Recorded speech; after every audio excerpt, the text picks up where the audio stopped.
Good afternoon, folks, and welcome to the Catherine Moran Coleman Aquatic Center here on the campus of Brown University for the New England Swimming 11 to 14 age group championships. So it should be an exciting weekend of swimming. We will be kicking off today at 4:15. I thought we were starting at 5 earlier, so a little confusion there. I'm still waiting for my assistant to join me here today up in the broadcast booth. And, of course, that assistant is none other than my wonderful mother, who will be helping me with the production side tonight. But I am Jeremy Abreu. We'll be bringing you all of the action here this weekend. This weekend is a very special live stream. As you may know, if you're already on, this live stream was sponsored by Reed Jeffrey. So what that sponsorship did was provide this live stream at no charge for everyone in New England. So we're happy you're taking the time to join us. Ree is a longtime member of New England Swimming. She's the head coach of Atlantis Aquatics. She's also on the board of directors for New England Swim. However, this sponsorship is not related to Atlantis Aquatics or New England Swimming. She is doing this completely out of the generosity of her own heart. So we certainly appreciate her generosity. So when you see some Atlantis Aquatics swimmers this weekend, maybe give them a little cheer, because their coach, I should say, is behind the live stream being free. So we are almost ready to go. 8 minutes. We're still kind of running around like crazy here. I don't have a heat sheet yet uploaded to the website. I am working on that. Hold on one second.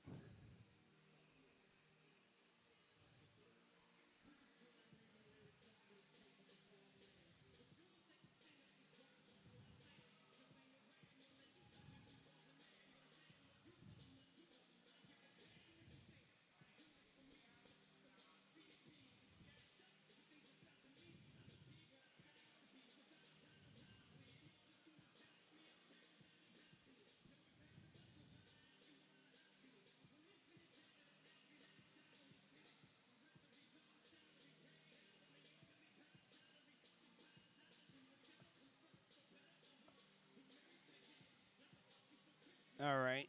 Just checking out a few things here. So we don't have a heat sheet yet. So we're just going to have to go with the information that we have on our screens. I hope to have a heat sheet at some point, but we'll definitely have one for all the sessions this weekend. The heat sheet can be found right on our homepage.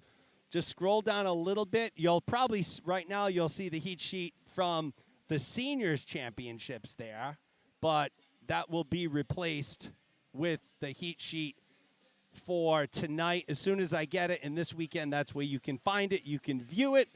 You can download it. You can do whatever you would like to do with that heat sheet. I did take a picture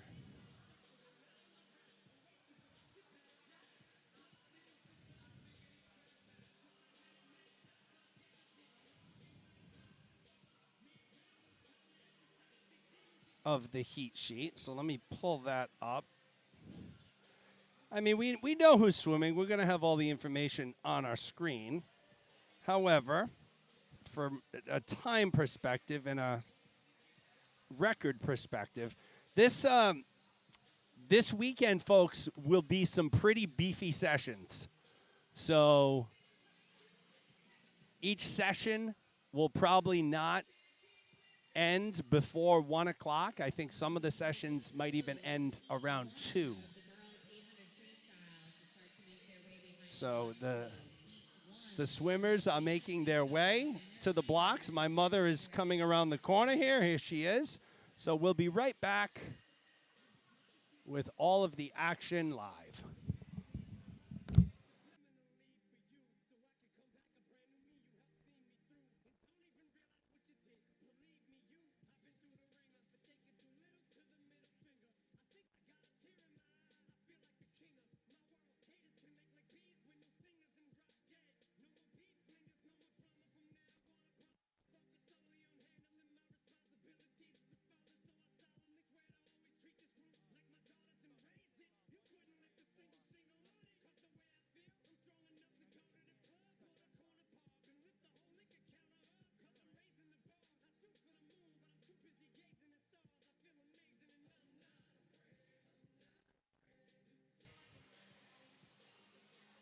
All right, so the swimmers are making their way to the starting blocks.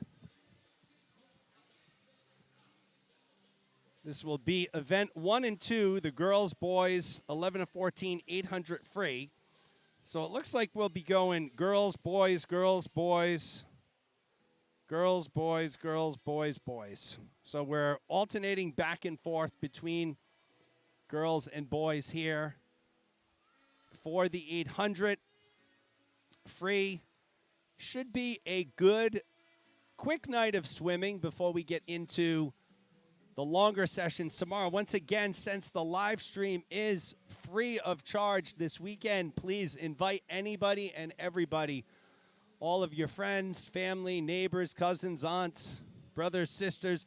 I'd also love to see some participation in the live chat. So the chat box is right below your window. I'll chime in right here, right now.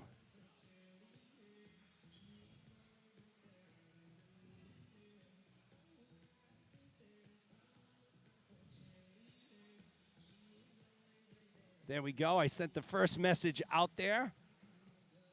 So we got a few extra things on the broadcast tonight for awards. We do have a wireless camera, which I'll be taking right down to give you a bird's eye view. They will be doing the top 8 for awards. So music has stopped.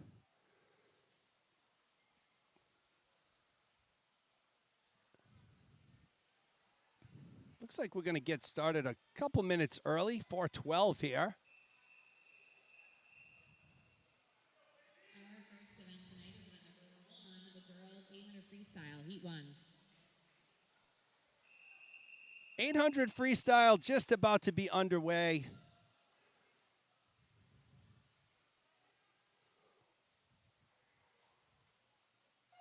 We're in the water, and we are started 2022 New England 11 to 14 age group championships live from the Catherine Moran Coleman Aquatic Center here on the campus of Brown University alongside my mother, Carolyn Abreu. I am Jeremy Abreu. We'll be bringing you all of the action here this weekend. We will be here all weekend for you tonight, tomorrow morning, tomorrow evening, Saturday morning, Sunday morning, and both evenings as well for finals.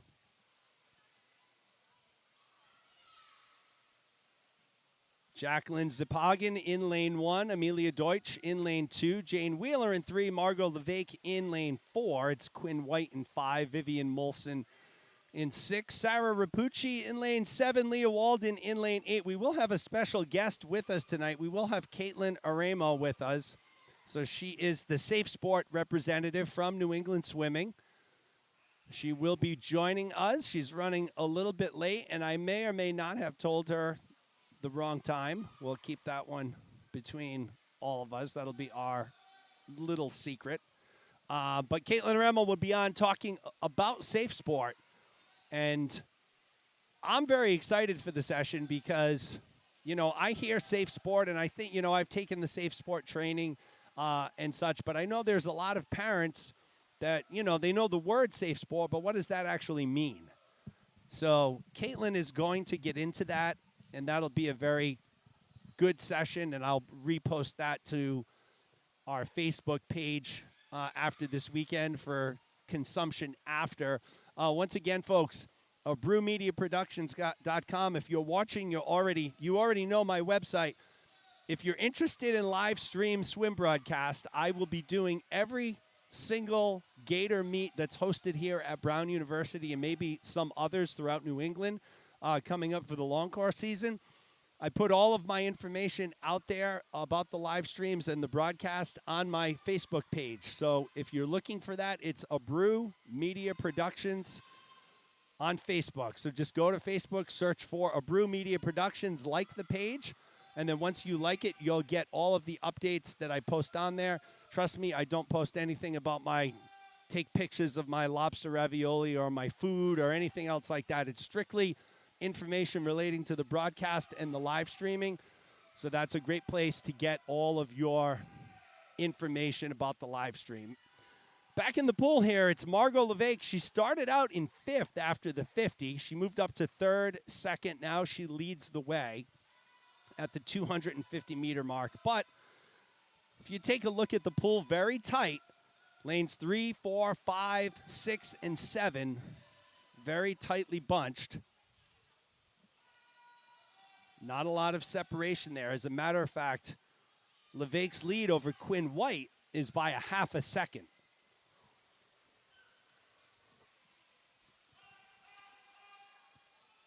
For those of you who have traveled down here to Providence, Rhode Island for the weekend, welcome.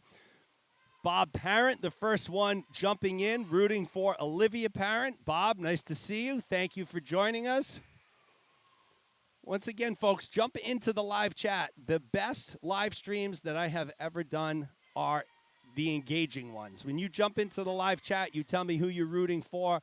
You ask me questions. We have a nice little conversation. Those are the most interactive. It certainly helps the time go by, and it makes it a lot more fun. We'll get into a lot of things this weekend here on the broadcast.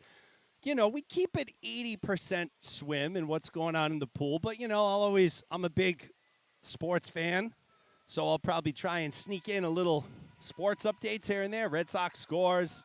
I mean, it's kind of a dead time of year. The All-Star break, the All-Star game just happening in baseball. It's the 3 or 4 most dead days of the year in the world of pro sports. Margot Levesque continues to lead the way. Had a good conversation with Margot's mother, Nicole, earlier. Margot still leading. It's Jane Wheeler now who has moved into 2nd. She's trailing Levesque by a half a second at the halfway mark, 400-meter mark. In our opening event here of the 3.5-day 11 to 14 age group championships here at Brown University. We're at the beautiful Catherine Moran Coleman Aquatic Center on this steamy day. In a little bit of a heat wave here in the Providence, Rhode Island area. Temperatures have been in the 90s the past few days. My mother is here sporting a pretty healthy tan, as I see, hanging out poolside over the past few days. Levesque continues to lead the way. It's Wheeler in 2nd, Quinn White in 3rd. Not a lot of separation there. Vivian Molson from Crimson is in 4th, but Levesque continues to hold on to that lead. It's 3/10 right now. White is a second behind. Molson's a 2.5. Who else is out there on the live stream? I know I can see numbers. There are a lot of you out there. Don't be shy. The live chat is right underneath your video window. If you're watching this, like streaming this through Boxcast on your TV or on another device, grab your phone, hop onto the website, and you can live chat right through your phone. We certainly want to hear from you. See if I get that heat sheet yet. I do. I have the heat sheet. So I'm going to post that to the website. Give me 1 second here. Let's see. 11 to 14 p.m. age groups.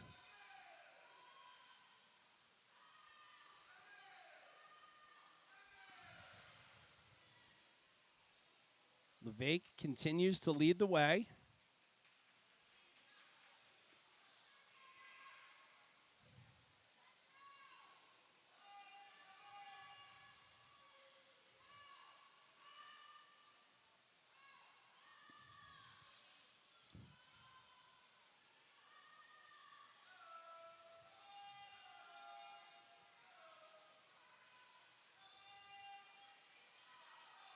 At the 600-meter mark, Levesque still leads the way. Folks, the heat sheet has been posted to my website. If you just go to the homepage and scroll down a little bit, you'll see the Thursday PM 11 to 14 heat sheet there. You can view it there, or you can download it to your device and print it out or do whatever it is that you want to do with it. But Margot Levesque and Jane Wheeler battling, and it looks as though we have a developing situation here, folks. Jane Wheeler has now moved into the lead. This will be at the 700-meter mark into the bell. So Wheeler, with a strong second half, has moved into the lead by almost a full second over Levesque.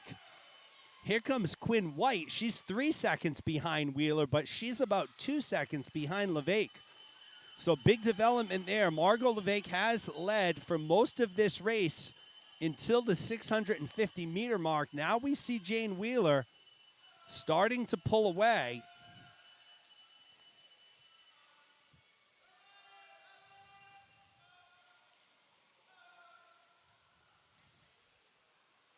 Wheeler came in with a 9:25.49. 7 seconds off what Levesque came in on, but it's going to be Jane Wheeler in lane 3. Great final 150 meters from Wheeler in lane 3 from Crimson. She's 13 years old.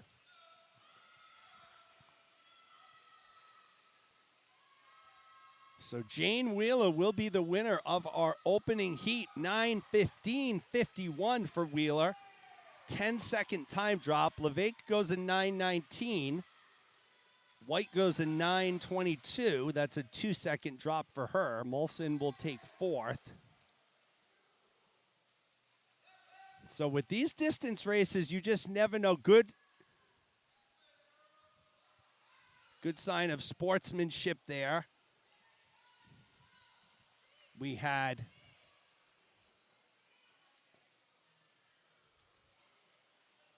there is Jane Levesque. She's hiding there.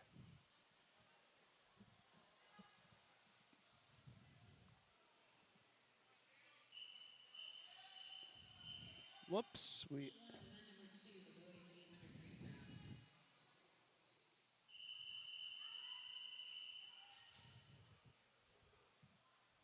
This is heat 2. It's heat 1 for the boys.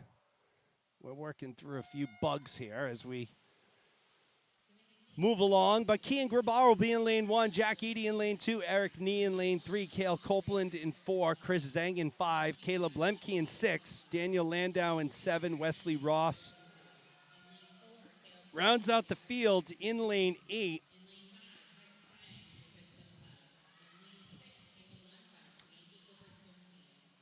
We had a little graphic issue at the end of that last race. After the race, I should say, so I apologize for that.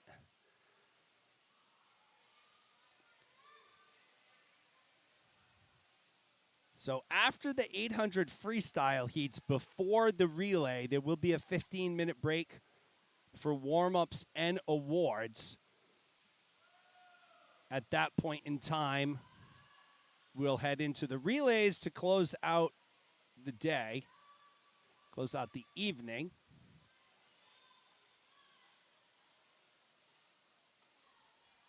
Once again, we are live at the Catherine Moran Coleman Aquatic Center here on the campus of Brown University. This is our day 1 final session for the New England 11 to 14 age group championships. This is hosted by Gator Swim Club Seekonk. I am Jeremy Abreu, bringing you all of the action. And as you saw on the website, this live stream has been sponsored by Reed Jeffrey this weekend. So once again, for those of you who are unfamiliar with Reed, she has basically been involved in New England swimming for her whole life. She was a swimmer here. She went on to swim collegiately at the University of Southern California. And in 2004, won a gold medal on the U.S. Women's Olympic swimming team. So a big thank you to Reed Jeffrey for her generosity.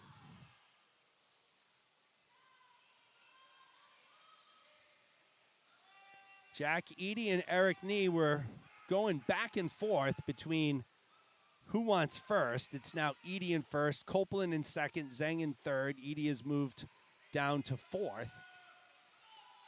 That's Eric Nee from Bluefish in lane 3.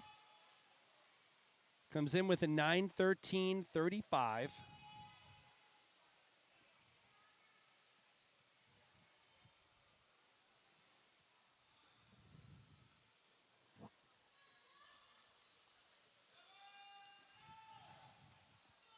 So I was mentioning a few different things for the award session, since there will be a podium here. Whenever we do awards, I have a camera setup that will bring you right in front of the action, so you see all of the award winners.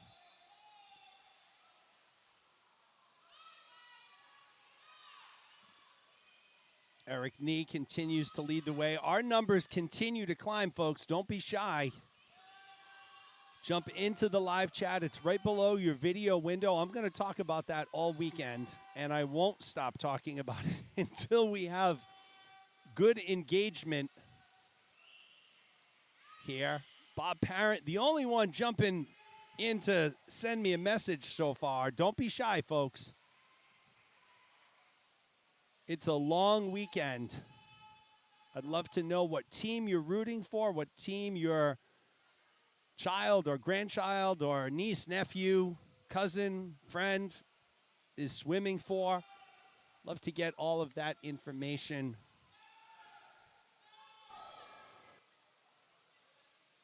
As we continue to move forward here in our opening night of action, 11 to 14, 800 free. This is the boys' turn. We'll rotate heats. Girls, boys, through the end. Eric Nee continues to lead the way at the halfway mark. So we'll keep an eye on this one. Nee, the leader at the halfway mark. We saw Levesque in our opening heat, our leader until the 650-meter mark.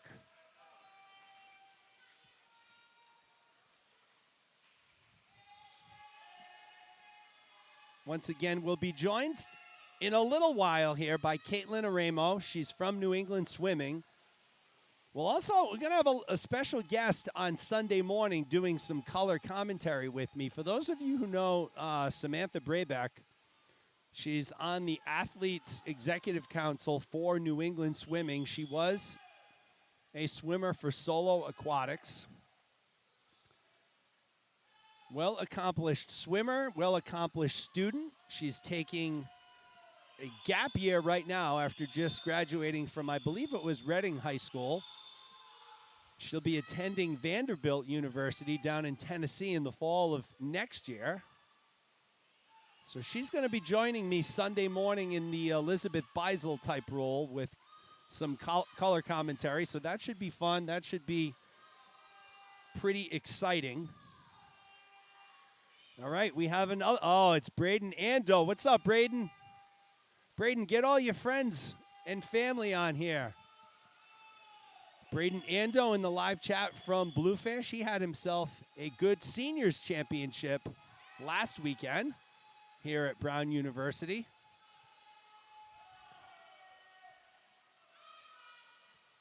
Eric Nee from Bluefish continues to lead the way, so Braden's happy about that. He's rooting for his Bluefish teammate, who leads the way at the 550-meter mark. He's followed by another Bluefish teammate, Chris Zhang. Cale Copeland is third, Edie fourth, Caleb Lemke is fifth.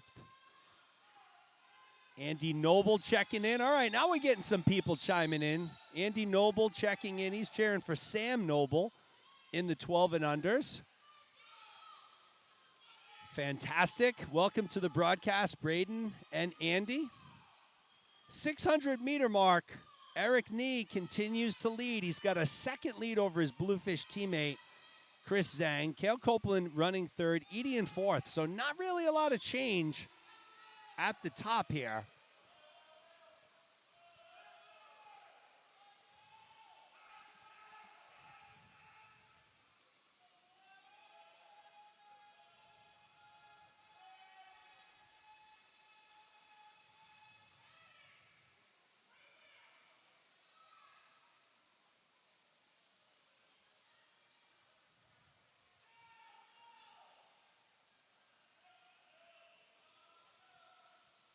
Nee still your leader. Lead is shrinking a little bit, half a second over Zhang. Bluefish 1 and 2 right now. Lanes 3 and 5, going from right to left on your screen.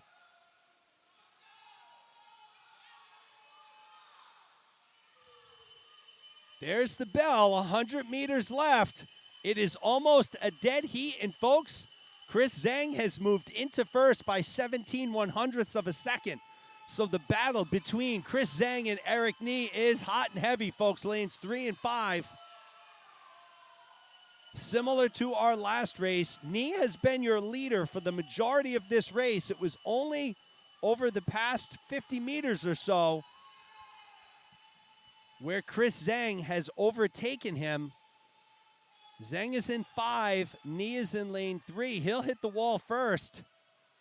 He has a little, oh, well, that was a weird time there. He's got about, from looking at it, about a half a second lead over Eric Nee.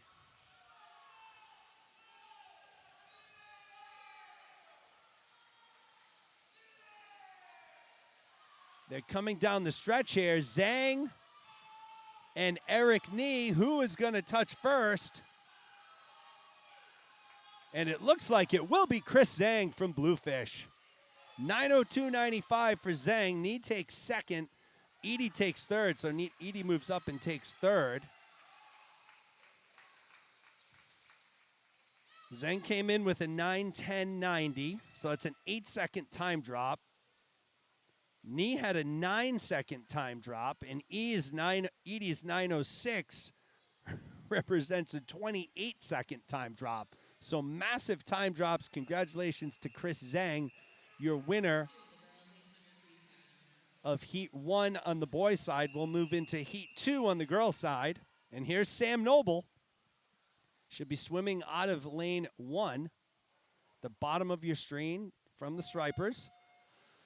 Sam Noble in lane 1, Juliette McGordy in 2, Evelyn Welk Rice in lane 3. It's Casey Cheung in 4, Nora Simmons in 5, Olivia Parent, Bob, I hope you're paying attention out there. Olivia Parent in lane 6, Natalie Parent in 7, and Izzy Gilbert in lane 8. So this is Heat 3 overall, Heat 2 on the women's side for the 800 freestyle. And again, we saw our second race where someone had dominated for about 85 to 90% of the race, then at the very end lost that lead. So fatigue starts to come into play. That lactic acid buildup in the muscles starts to take over. We'll see what happens in this race. Right now, it's Casey Cheung, Nora Simmons, and Natalie Parent in no particular order right there. Those are your 3 near the top. Simmons in lane 1, Natalie Parent in 7, Casey Cheung in lane 4.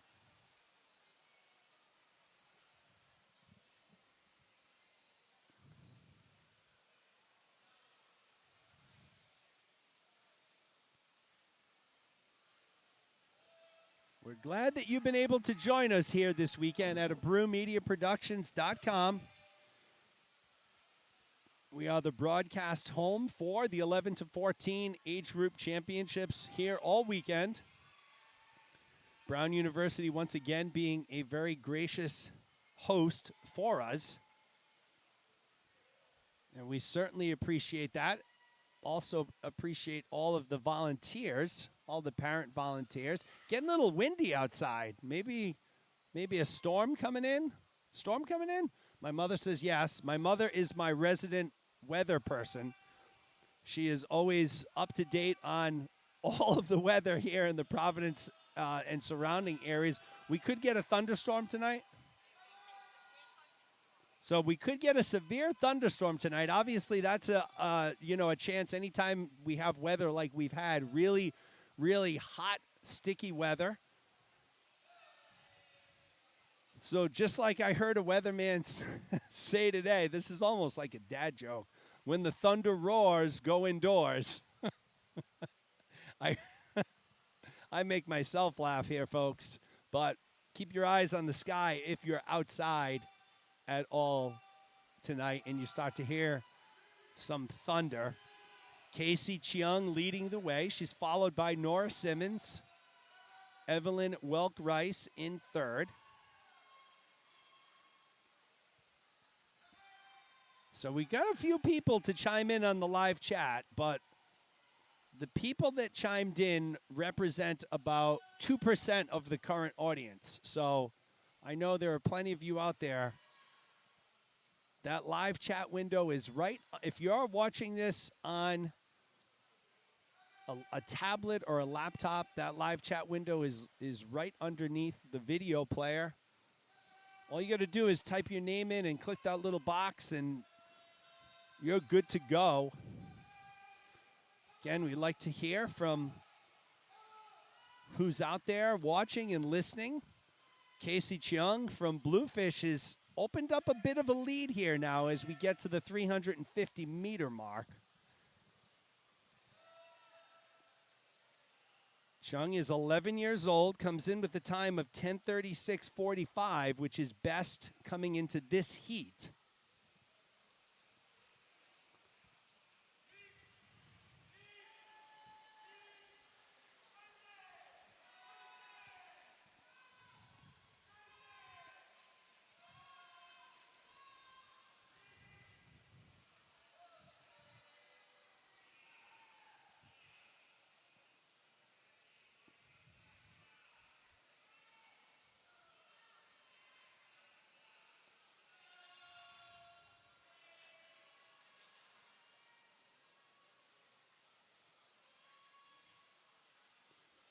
So if you see some weird stuff on the scoreboard or on your on-screen graphics, what happens is when the counters on the far end put their numbers down to let the swimmers know where they are, sometimes they'll touch the touchpad, and that will trigger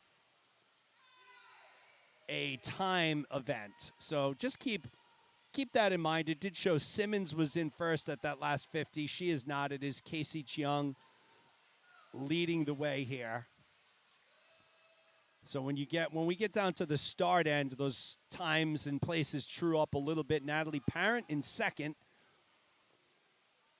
Nora Simmons in third. Welk-Rice in fourth. Olivia Parent in fifth. Sam Noble in sixth.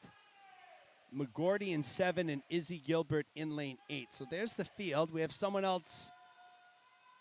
Cameron IE is checking. Where can you find the heat sheet? So Cameron, right on the homepage that you're at, brewmediaproductions.com. If you go to the top and you click on the home button, right on the main page, if you scroll down just a little bit, you'll see the heat sheet, which is there in PDF form. So you can view it, or you can download it to your device or computer or whatever. So that's where the heat sheet is.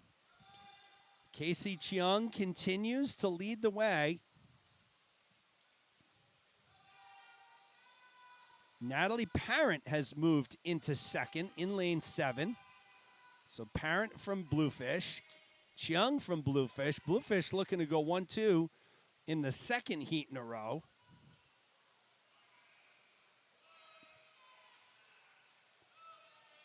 Natalie Parent, 11 years old from Bluefish. So are Natalie Parent and Olivia Parent twins?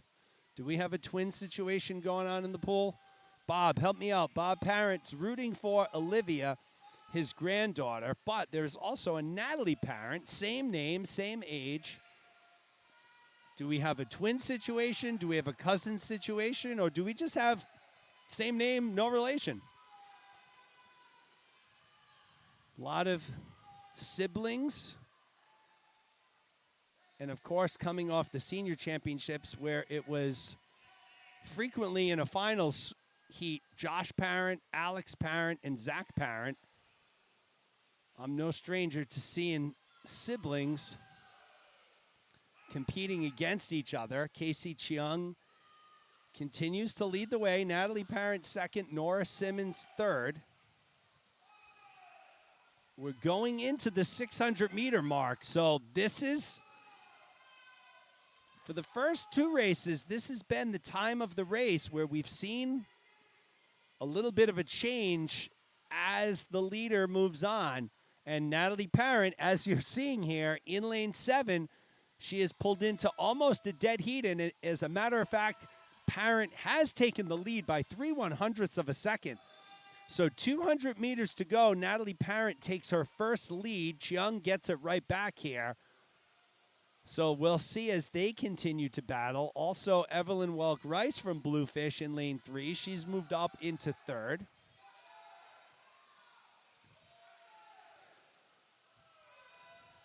So it should be a very exciting weekend of swimming here, folks.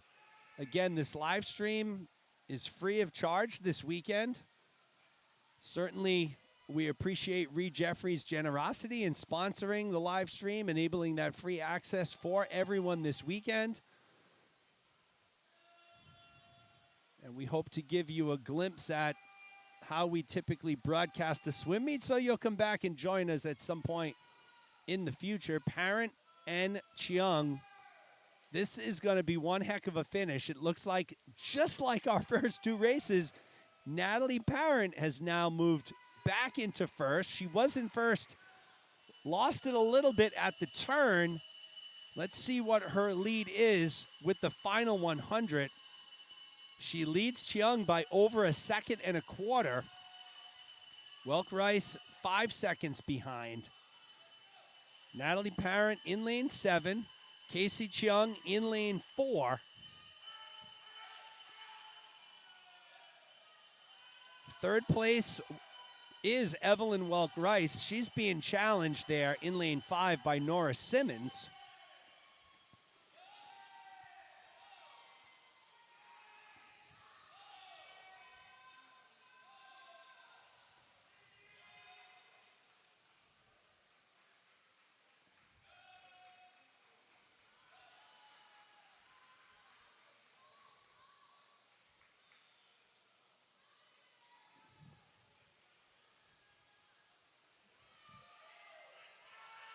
So Natalie Parent coming down the stretch here, folks, has started to pull away from Casey Cheung. Cheung looks like she'll take second, although here comes Simmons, 15 meters to go. Will Cheung make a final push there and catch Parent? And she won't, so it will be Natalie Parent who takes it. 10:21.99. Cheung takes second. Simmons takes third.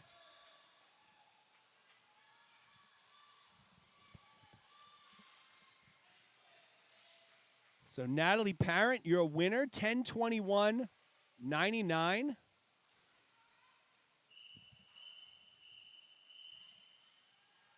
There are your final results.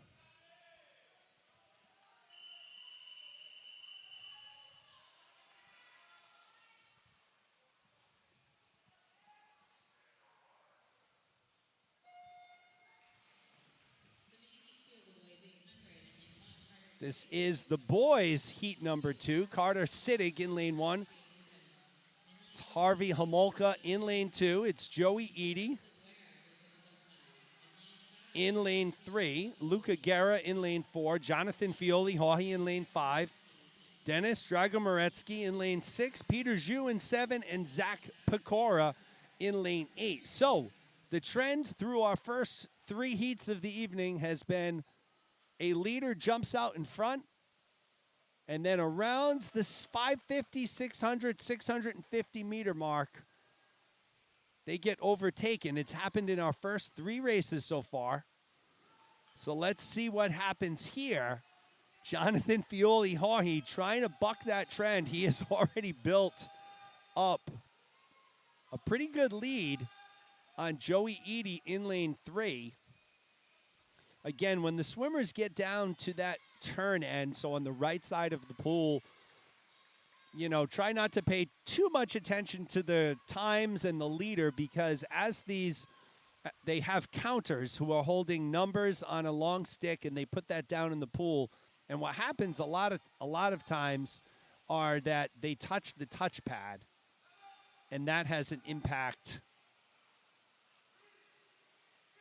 And it shows as a time entry on your screen. But I can tell you that it is Jonathan Fioli-Haughey continuing to lead the way.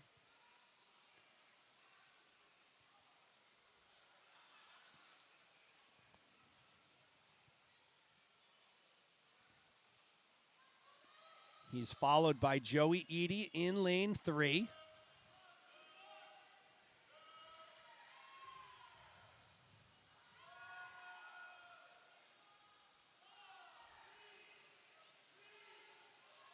Joey and Jack Eady both competing here tonight. We saw Joey in heat. We saw Jack in heat 2. Joey's swimming now. In heat 4, this is 2 of the boys' side. So they're rotating and going back and forth.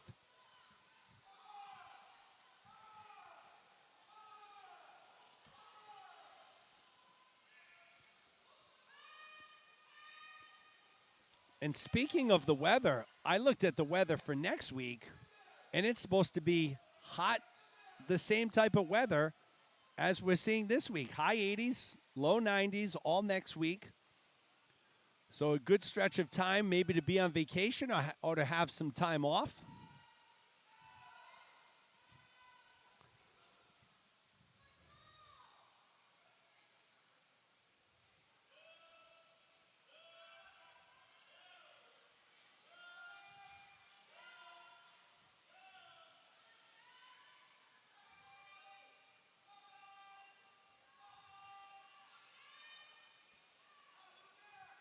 Cameron, did you find the heat sheet? I hope you did. Fioli-Haughey continues to be in the lead. Eady in second, but here comes Luca Guerra from Bluefish in lane 4.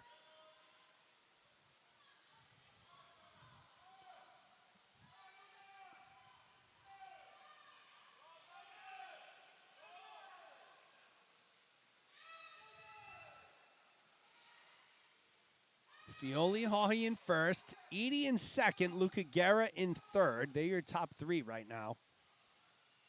But it really is Jonathan Fioli-Haughey in a runaway. We saw Fioli-Haughey swim at the Seniors Championships last weekend in a couple events. Came ever so close to breaking a record in the 200 back. There was a little bit of confusion. Apparently the record maybe online was wrong. So we thought he initially broke that 11, 12-year-old 200 back record. Turns out he didn't. But nevertheless, an amazing performance. He continues to be our leader at the halfway mark.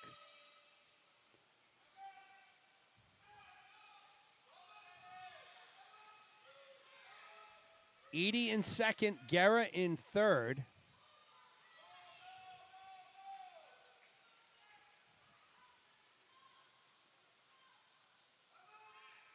Eady and Guerra battling here in lanes 3 and 4. Eady with the black cap going left to right. Guerra with the baby blue Bluefish cap going from left to right. Fioli-Haughey, you see, has just made his turn on the far end.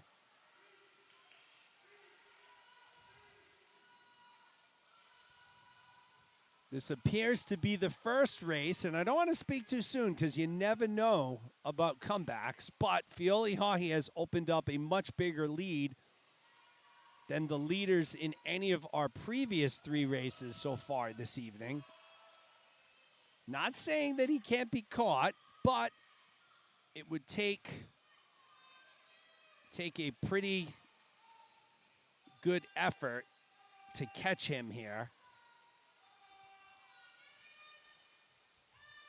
We'll see as we continue to move on. Once again, we're in day 1, our Thursday night final session, the 2022 New England 11 to 14 Age Group Championships. We'll be joined tonight by Caitlin Aramo. She's from New England Swimming. She is our Safe Sport representative. So we'll hear a bunch about Safe Sport. Very important message to get out there to swimmers and families alike.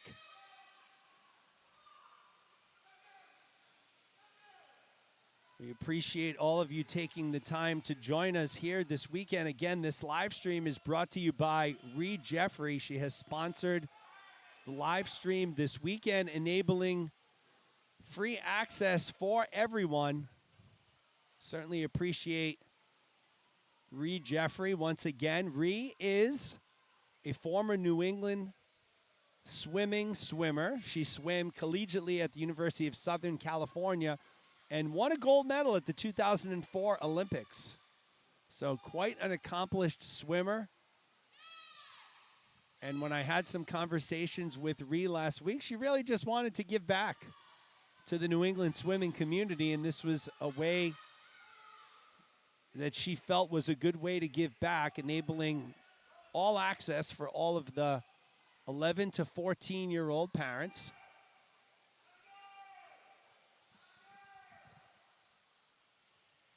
Fioli Haughey has built up about a 25-meter or more lead. As you can see, those are our second and third place swimmers going from right to left to right, excuse me, as Fioli Haughey goes right to left.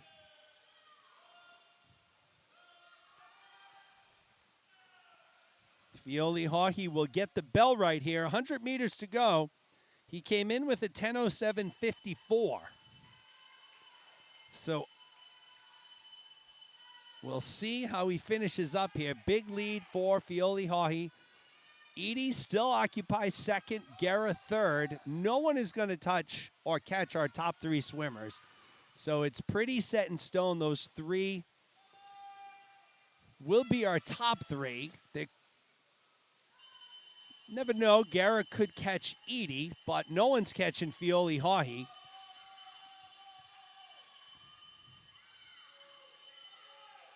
As he is going to drop a significant amount of time. So, Bob, Did I get your message about Olivia and Natalie Parent? No. All I got was your first message that said, rooting for Olivia Parent, my granddaughter. So type that one in again, Bob. I didn't get that one. Jonathan Fioli Haughey will absolutely shatter his time coming in. He goes a 9:22.87 versus a 10:07.54.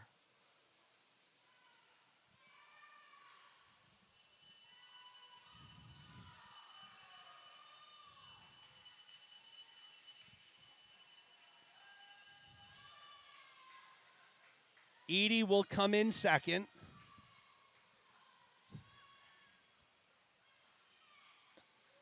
$9:52.40 for Edie.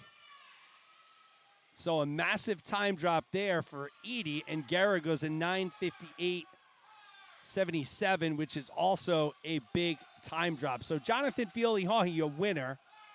Once again, 9:22.87.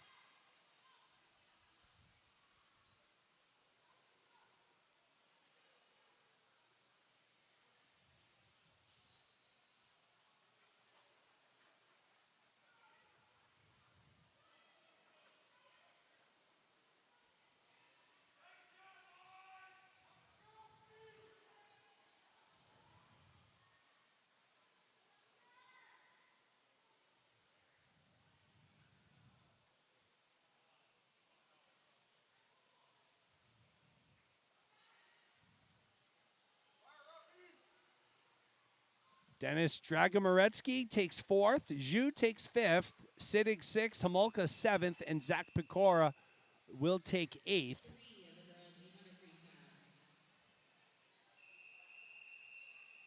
We'll move into Heat 5 overall. Heat 3 of the girls.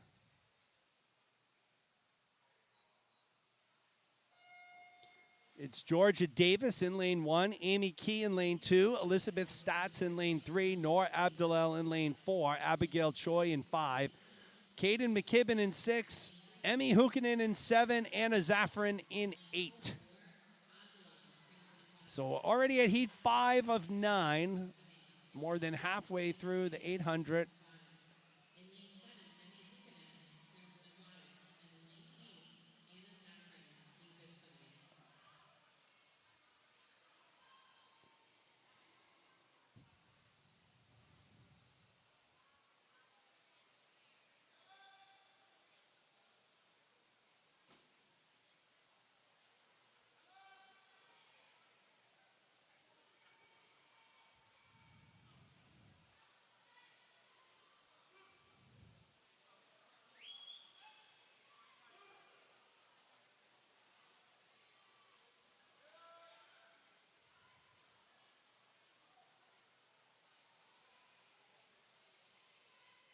Noor Abdullah leading the way early, followed by Stats and McKibben.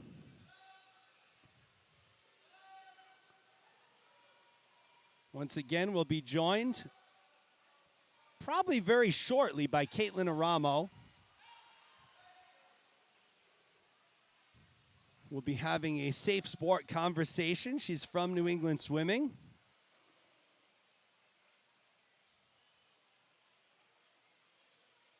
Oh, I knew that. Bob, I knew that. What am I thinking? All right. So, Olivia and Natalie Parent, not related, but Olivia is the younger sister of Josh, Alex, and Zach Parent, who we saw absolutely dominate this past weekend at our senior championships here at Brown University. So swimming, obviously very strong in the Parent family. There were a couple finals at the senior championships where Josh, Alex, and Zach were all in the final heat. There was one race, one of those finals, I think it was the 800 as a matter of fact, where they did, in that particular heat, they did come in 1, 2, and 3. However, it was a timed finals, and there was a swimmer from Brown in the previous heat that actually came in third. But Josh, and I believe it was Alex on the podium for that one. So some outstanding swimming in the Parent family. And it was actually pretty great to see their dad, Chris. He was standing a little over to my left-hand side, and when that race was going on, all three of them, there were many times where he could not even look and watch because, you know, you got three children swimming in one heat against each other. Who do you root for? You just want them all to do good. Obviously, there's going to be 1 and 2 that come ahead of the other.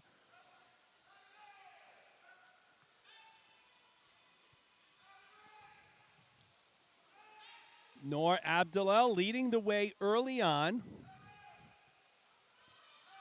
Swimming out of lane 4 for Crimson.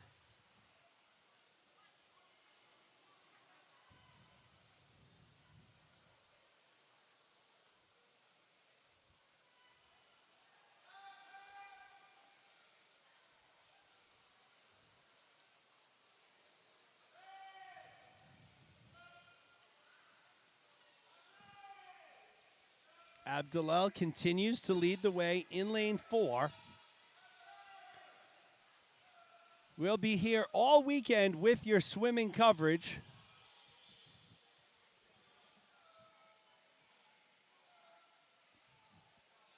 Each session this weekend starts at 8:55 a.m.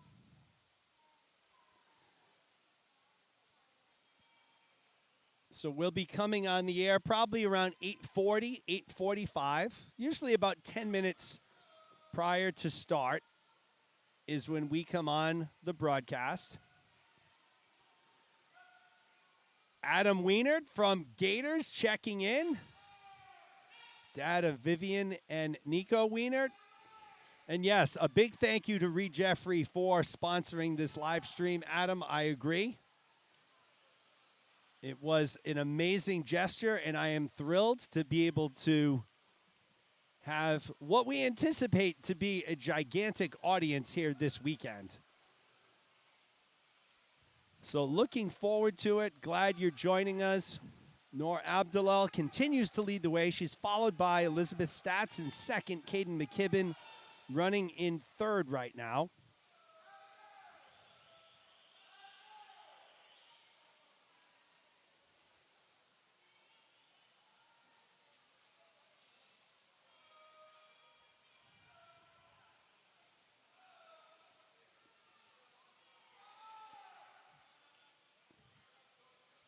Once again, on the right side of the screen, on the turn end, as the counters hold down the numbers, they're typically touching the touchpad, so that's triggering a touch. So the times and the places on the turn end are not always going to be correct. This is the end where there will be the correct times and leads and such, and you see Noor Abdullah from Crimson leading the way.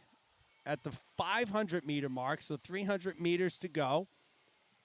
Abigail Choi has moved up into second. Elizabeth Stats third. Choi's 5.5 seconds behind. Stats 6.5 seconds behind. So Abdulel building up a pretty good lead. However, folks, keep an eye on Choi in lane 5. We've seen around this typical part in the race, 550, 600-meter mark, where the leader has relinquished that lead a little bit. Something definitely to keep an eye on.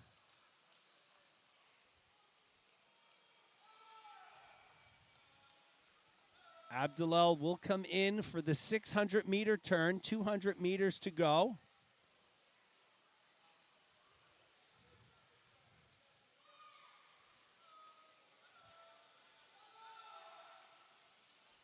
Abdulel running in first, Choi second. It's Elizabeth Stotts in lane 3 from UVOC in third.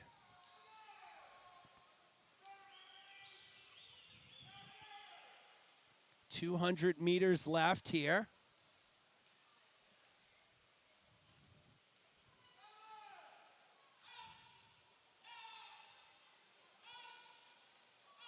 This is heat 5 overall, heat 3 on the girls' side.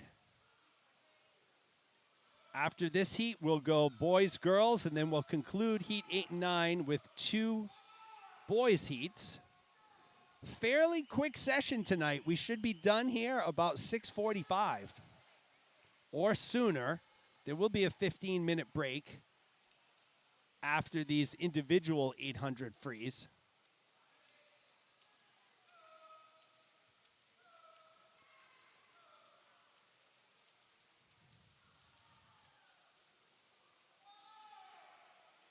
Abdulel's lead over Choi down to under 5 seconds, folks.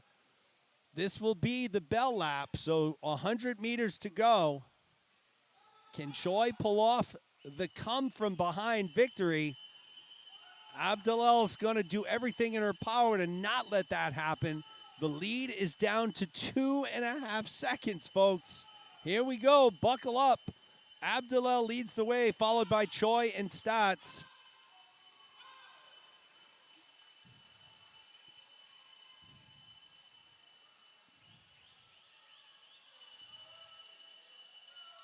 Abdulel is breathing entirely to her right-hand side, so she cannot see right now where Choi is. Final 50 meters to go here. The lead remains at a little over 2 seconds, so let's see if Choi can mount that comeback. Abdulel still looking strong here with about 25 meters to go. Here comes Choi now, starting to close ever so slightly. 15 meters to go, about a body length separates Abdulel and Choi, and it looks like it will be Abdulel who hangs on ever so slightly. 9:50.67, 9:51.68. So Abdulel by 1 second. Stats will take third, 10:00.30.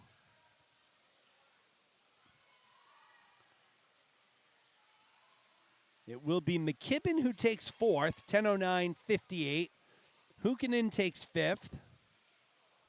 Sixth place looks to be Amy Key. And it is from Bluefish. So nice race there by Noor Abdulel.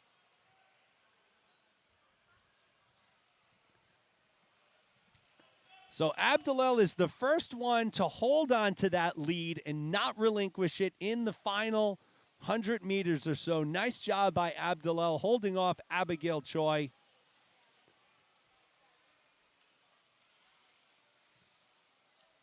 Anna Zaffron finishes in 7th. Georgia Davis will finish up.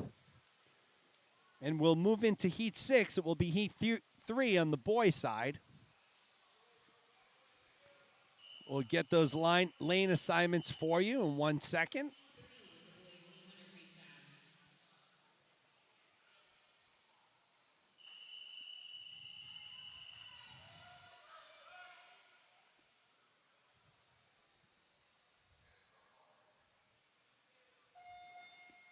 Malcolm Kelton in lane 1, Charles Yu in lane 2, Tucker Raymond in 3, Ethan Halpern in lane 4, Alex Barone in 5, it's Jack Chiappetta in 6, Noah Richardson in 7, and Riley Wilson in lane 8.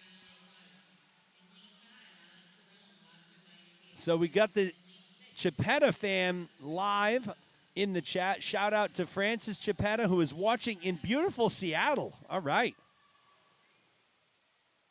Welcome, Francis, to the live stream. Hope you're enjoying it. Just in time to watch Jack. He's swimming in lane 6 from Bluefish. He's in second place right now. Early on, this is the 800 freestyle.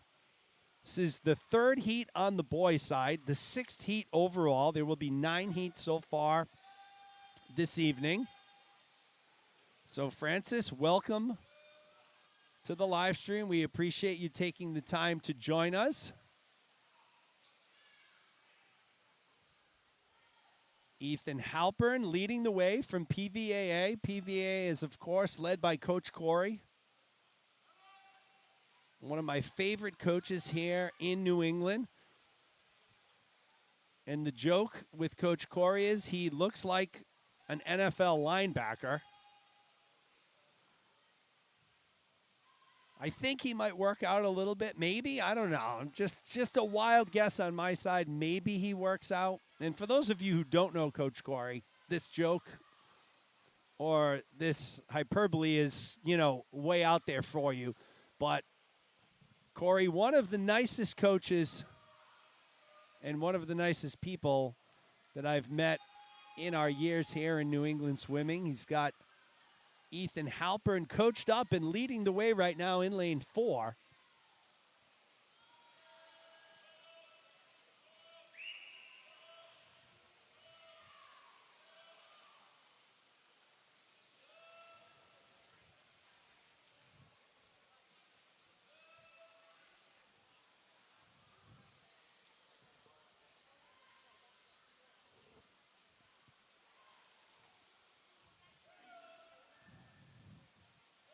So Ethan Halpern continues to lead the way, followed by Jack Chiappetta. Tucker Raymond is 3.5 seconds behind right now in 3rd. 200 meters into this 800 freestyle.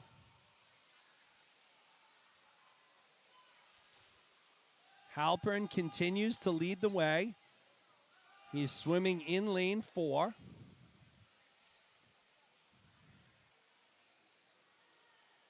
14 years old, came in with a time of 9. What did he come in with the time of? Let's see. Did I cut off his time? I took a picture of the heat sheet. Let's see. I can always go to the website here and take a look at Halpern's time coming in.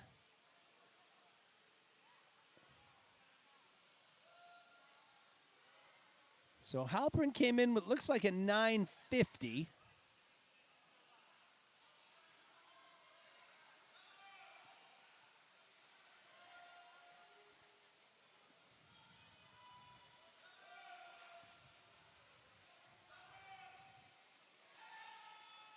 Tucker Raymond in 2nd.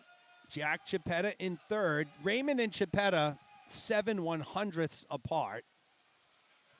No real separation there. Halpern's lead over Raymond is 5 seconds. It's grown now to a little over 5 1/4. Chiappetta is running in 3rd right now.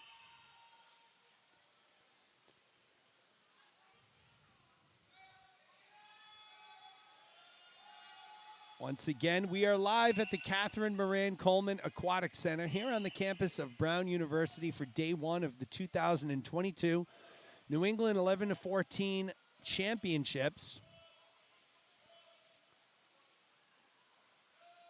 And for those of you just joining us, the morning sessions are going to be pretty long sessions this weekend.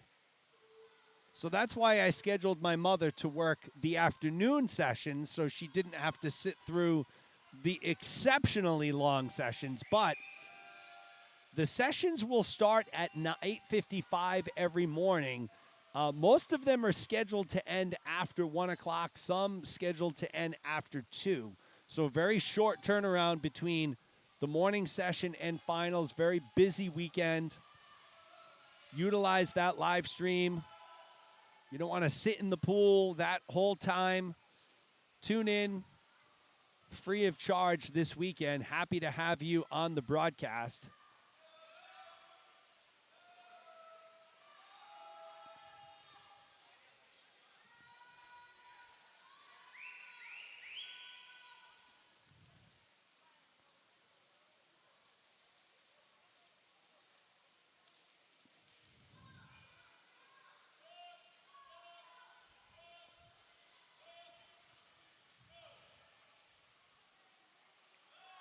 Ethan Halpern continues to lead the way.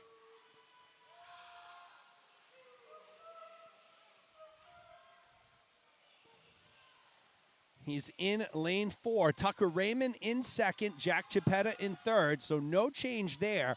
Raymond and Chiappetta battling it out for second right now. Alex Barone occupying fourth from the Bluefins.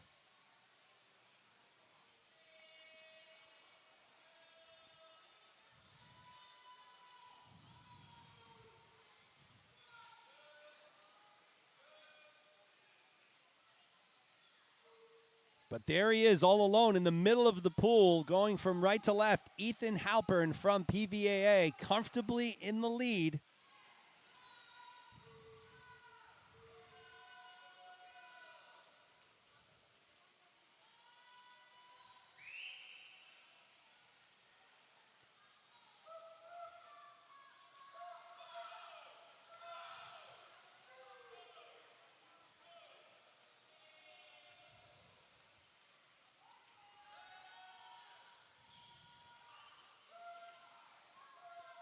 Halpern continues in the lead. Tucker Raymond second, Jack Chiappetta third. No change there.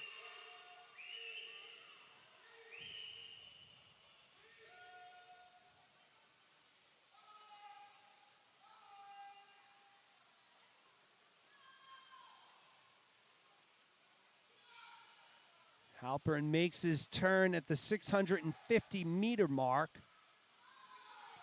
He'll be followed by Tucker Raymond and Chiappetta.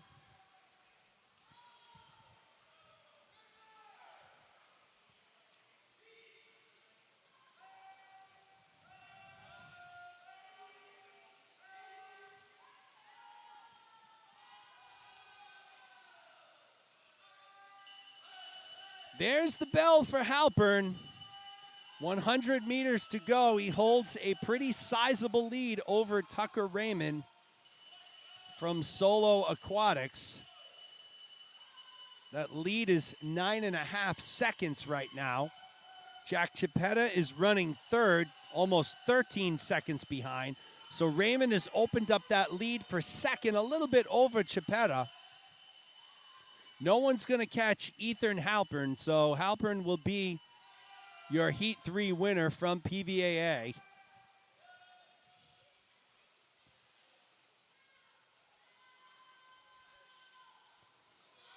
Our next heat, which will be Heat 7 overall, Heat 4 on the girls' side, will be our final girls' heat for the 800.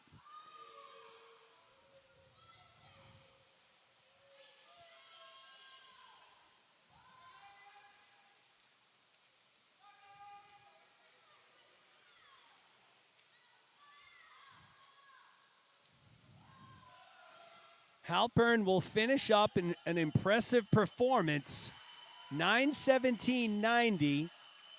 He came in with a 9:50.25. Raymond will take second, 9:28.70 for Raymond.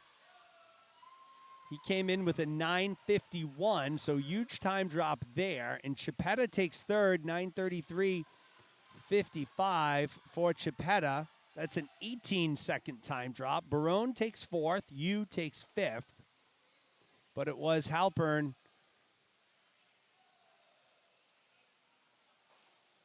Your Heat 6, Heat 3 on the boys' side winner. So a nice race by Halpern.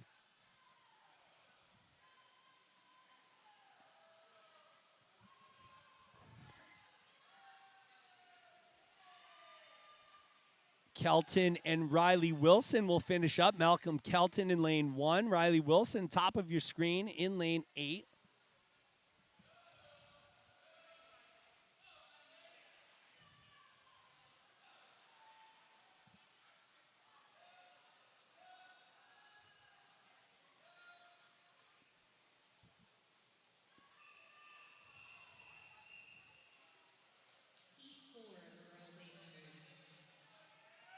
This will be Heat 4 of the girls' 800. It's our final heat on the girls' side.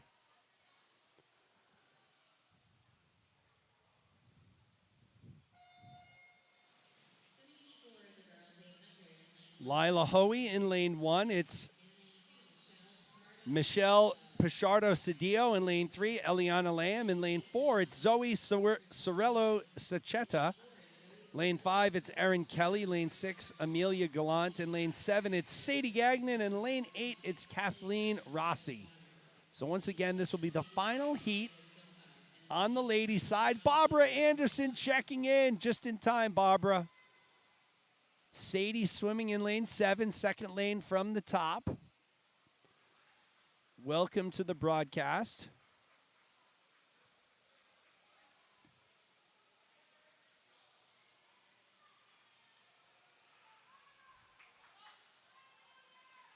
Amelia Gallant from Solo is leading the way in a very tightly bunched group of swimmers here. Madison Rogers checking in from Gator Swim Club. Cheering on her teammate, Sadie Gagnon. Madison, you will be here this weekend, correct? You're not 15 yet, or are you? I lose track of ages. I have my own daughter who's just turned 16 a couple months ago. Avery's 10. I think I saw, Madison, your name on the psych sheet, but maybe you're 15 and you won't be swimming here this weekend. I don't know. Fill me in, Madison. Tell me in the live chat. Say hello to Yvonne and Larry for me as well.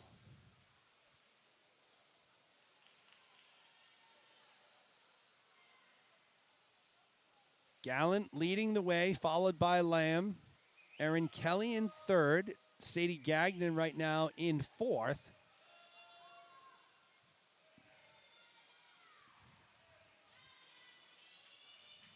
Should be a fun 4 days of swimming here at this final championship meet. Well, I shouldn't say final. It's my final broadcasting meet of the long course season. But swim never ends. As you all know, I will be up in New Hampshire next weekend for my daughter swimming at Silvers up at Rako Pool. Gallant continues to lead the way. She's followed by Eliana Lamb in second, Erin Kelly in third. Sadie Gagnon's holding on to fourth right now. All right, so Madison Rogers will be here swimming this weekend. I didn't think you were 15 yet, Madison. All right, so best of luck to Madison Rogers from Gator Swim Club. She's tuning into the live stream right now, cheering on her teammate Sadie Gagnon, and she will be swimming here herself this weekend.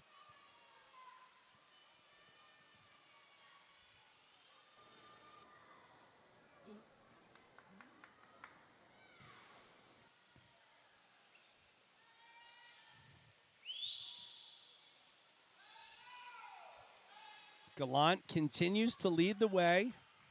She's swimming out of lane 6 from Solo.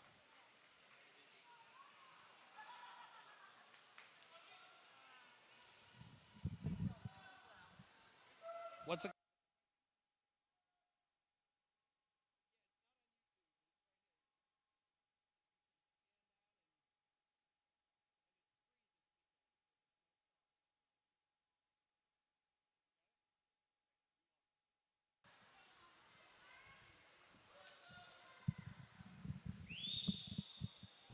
Gallant still leads the way, followed by Lamb. Erin Kelly in third, Sadie Gagnon in fourth.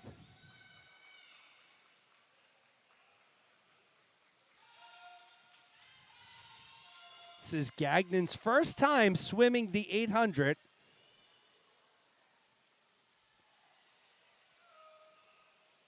Gagnon, one of the standout 13 and 14-year-old swimmers here in New England. She has a full slate of events this weekend as the field had to cut down. Originally, I believe you were allowed to swim in 9 events. They cut that down to 7 because this meet was heavily oversubscribed.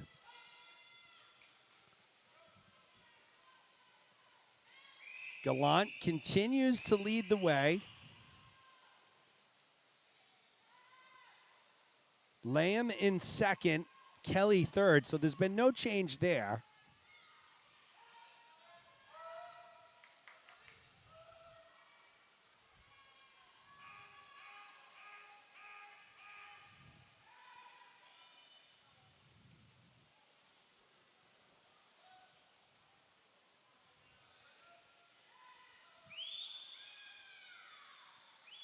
It's almost like a skeleton crew in here tonight, as is typically the case the first night of distance. Not a lot of kids subscribed or swim distance or are swimming distance here in this 11 to 14 session. So it will be the fastest session of the evening, or of the weekend, I should say.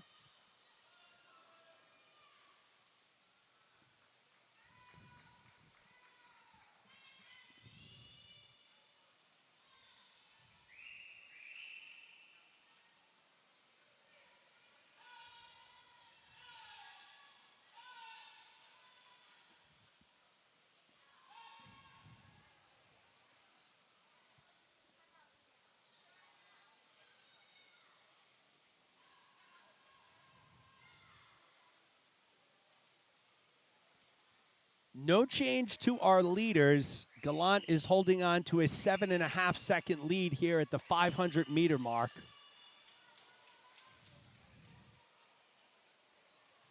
Continuing to look very strong.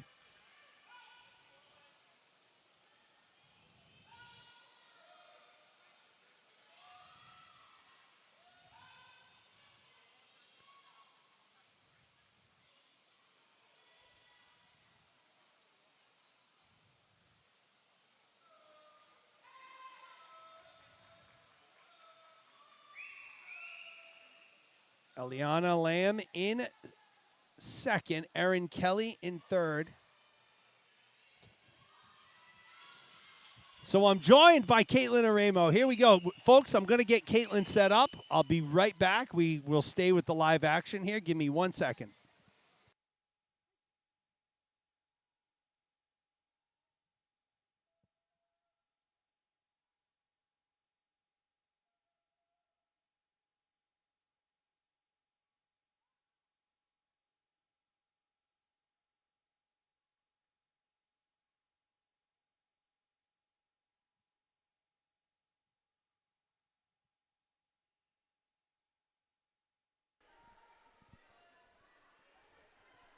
So, Caitlin, can you hear me? Yes, I can hear you. You can, and I can hear you as well. So that, let me just bump you up a little bit. Just get that microphone a little closer to your mouth. All right. There we go.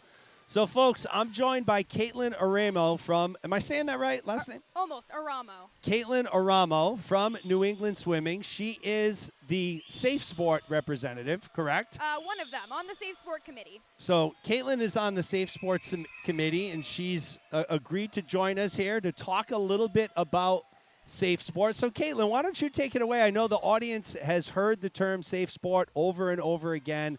I don't think a lot of people really understand what it truly means, so why don't we get into that? When the race does end, we'll just take a quick little break for me to go over that, and then we'll continue. So jump right in. Sounds good, and just give me the flag when the race is ending, and I'll let you do your thing. Absolutely. All right, so as he just said, my name is Caitlin Aramo, and I'm on the New England Safe Sport Committee. I've been on the committee about 3.5 or so years now. Before that, I served as a coach for the YNS Sharks and now serve as an official and I guess, swim wife for the Y of Greater Boston BYB Bluefins. So, as he just said, everyone has kind of heard of Safe Sport. A lot of times you see the signage around. A lot of times you see the see something, say something posters around New England Swimming, but no one really quite knows what it really does, what it really is. A lot of people know that it has something to do with abuse prevention, but I just wanted to let people know some of the other things that we do and really pay attention to in Safe Sport. So Safe Sport is one of the big missions of New England Swimming this year. Everyone that is in this sport spends a lot of time here, especially you as parents kind of know that. Your kids spend a lot of hours at the pool with their other swimmers, with their coaches, with their friends. It's a huge percentage of their life. And part of that, and part of why Safe Sport is so important, is with that huge amount of time that they're spending with the team and with their swimmers in the pool, it needs to be somewhere that is safe and it needs to be somewhere that's positive for them. We want swimming to always be something that they enjoy, and there shouldn't be anything that stands in the way of having a safe and healthy environment for them to be able to reach their goals, spread their wings in the sport of swimming. Are we finishing up the race here? Do you want to give some? Keep going. Nope, you're good. Keep going. All right, just you're want to fine. make sure we weren't missing anything. So one of the big things that I really focus on in the Safe Sport Committee is education. Making sure that teams know how they can get involved, making sure that coaches, athletes, and parents know different ways that they can help keep swimming safe in a healthy environment in New England.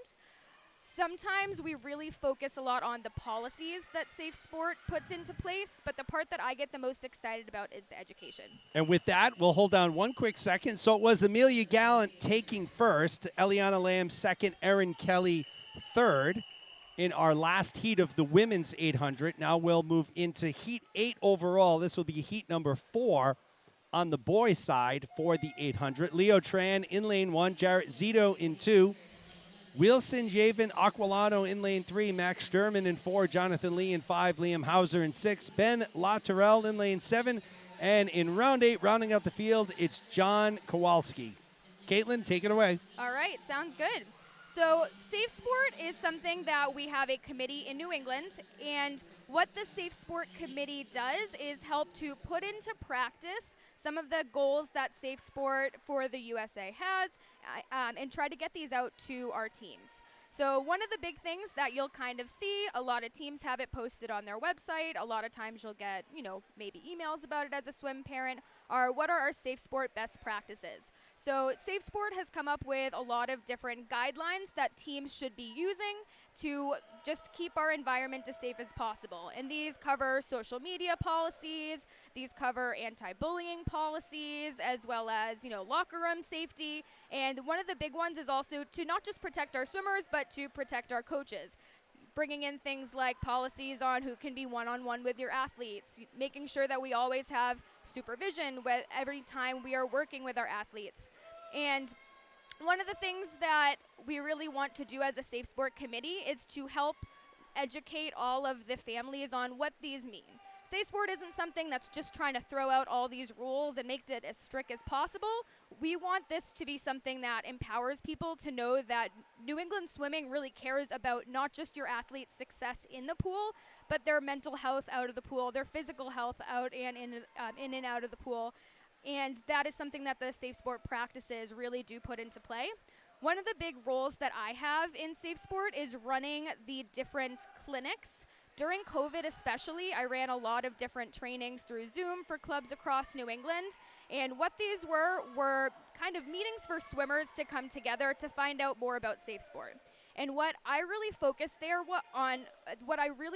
on was your team in general. What makes you love swimming? What makes you want to come to the pool every day? And some of the things that people listed were supportive coaches that always cheer them on, throughout a hard practice, teammates that cheer them on, seeing their friends every day.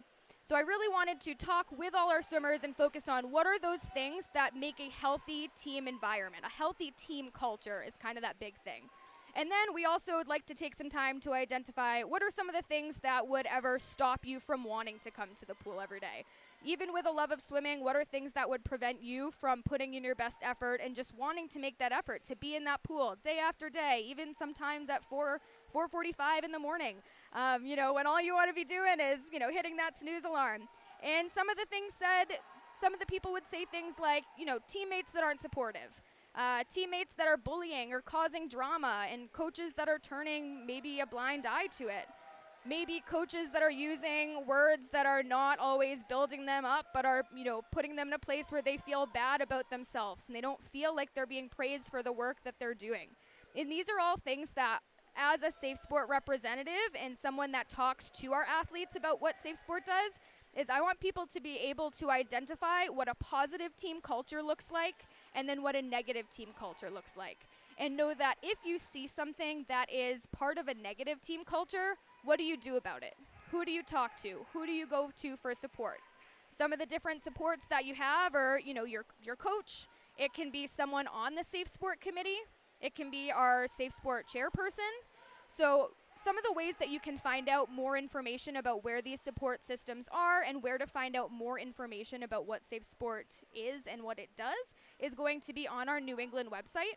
So on the New England Swimming website, we have a whole section on Safe Sport if you go to one of those top tabs right there.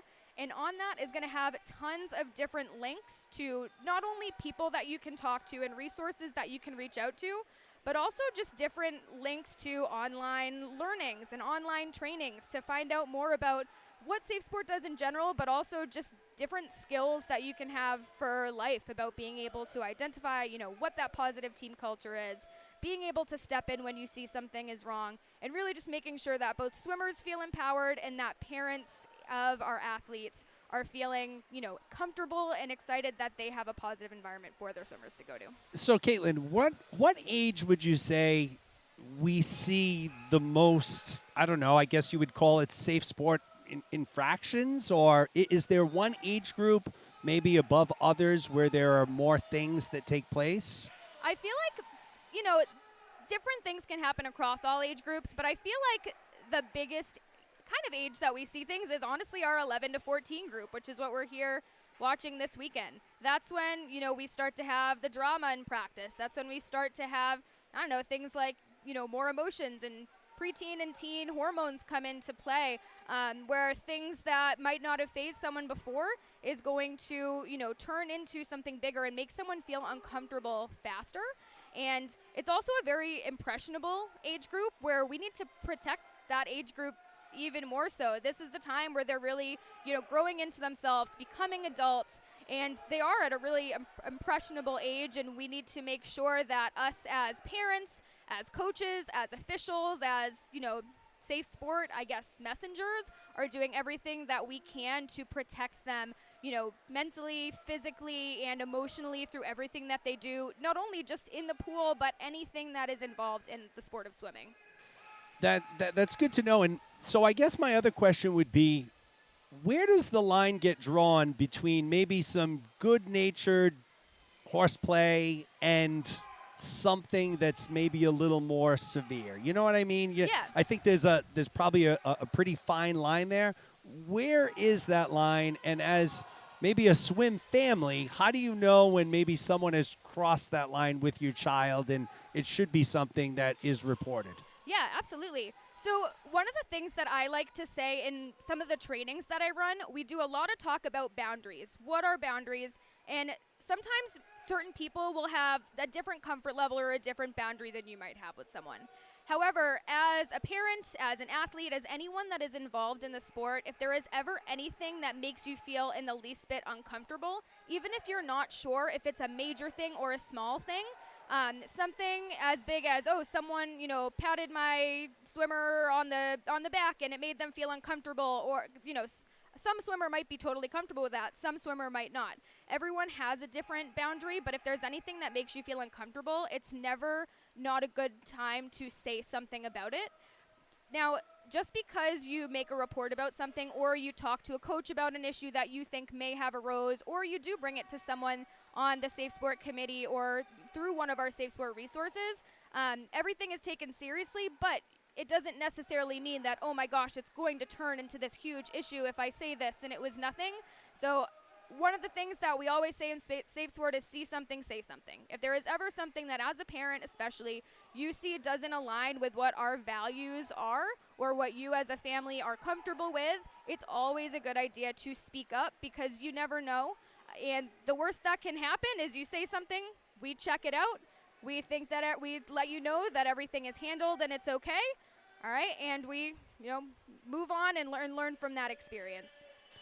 So good stuff here by Caitlin Aramo from New England Swimming talking about Safe Sport. We got the bell lap here for Ben Latourell from Bluefish. Jarrett Zito running in second right now. So Latourell in lane 7 has the lead. Jarrett Zito in lane 2 running in second right now currently. And it looks like in third place it's not Liam Hauser. We get some interesting data back from our touchpads. Again, on the right-hand side, as the counters are putting down the counting numbers, they're touching the touchpads, and it's been impacting your times and your places when the swimmers are down on the right-hand side. But it will be Ben Latourell in lane 7. He's got about 25 meters or a little more to go. We'll be right back with Caitlin at the conclusion of this race. Very good stuff. I know for me this has been very enlightening to learn more about Safe Sport. Again, we hear this. I've taken all the training, so I feel like I know it a little bit more than maybe others who haven't gone through the training and gotten certified and all of that stuff. But obviously extremely important as we watch Latourell finish up 9:27.19. 19. Zito will take second, 9:29.80.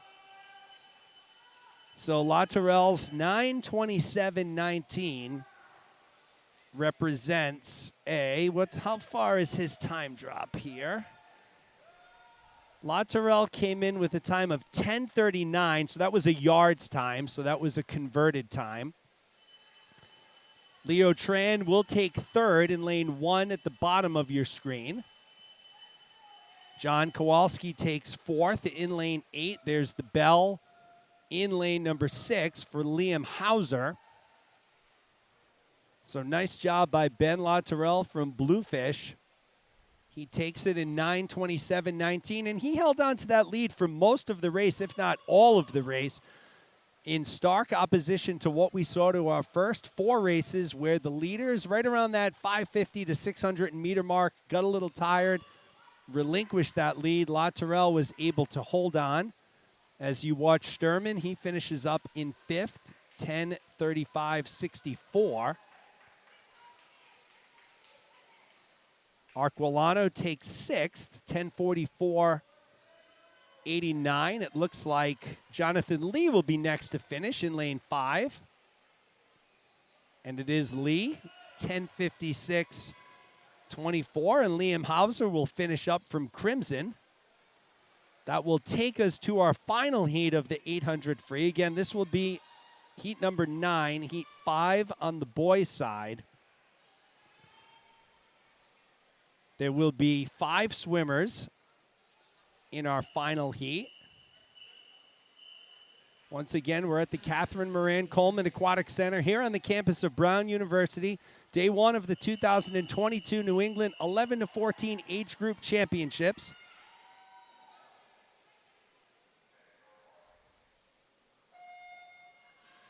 Lanes 1, 7, and 8 will be open here in our final heat. Tyler Hong in lane 2, Moises Roman in 3, Will Ertman in 4. It's Gabriel Oliva Booth in lane 5, and in lane 6, Eric Henderson. Again, I'm joined by Caitlin Aramo having a very insightful conversation about Safe Sport. If you're out in the listening audience and you have a question for Caitlin, please, she's here for the duration of this race at least.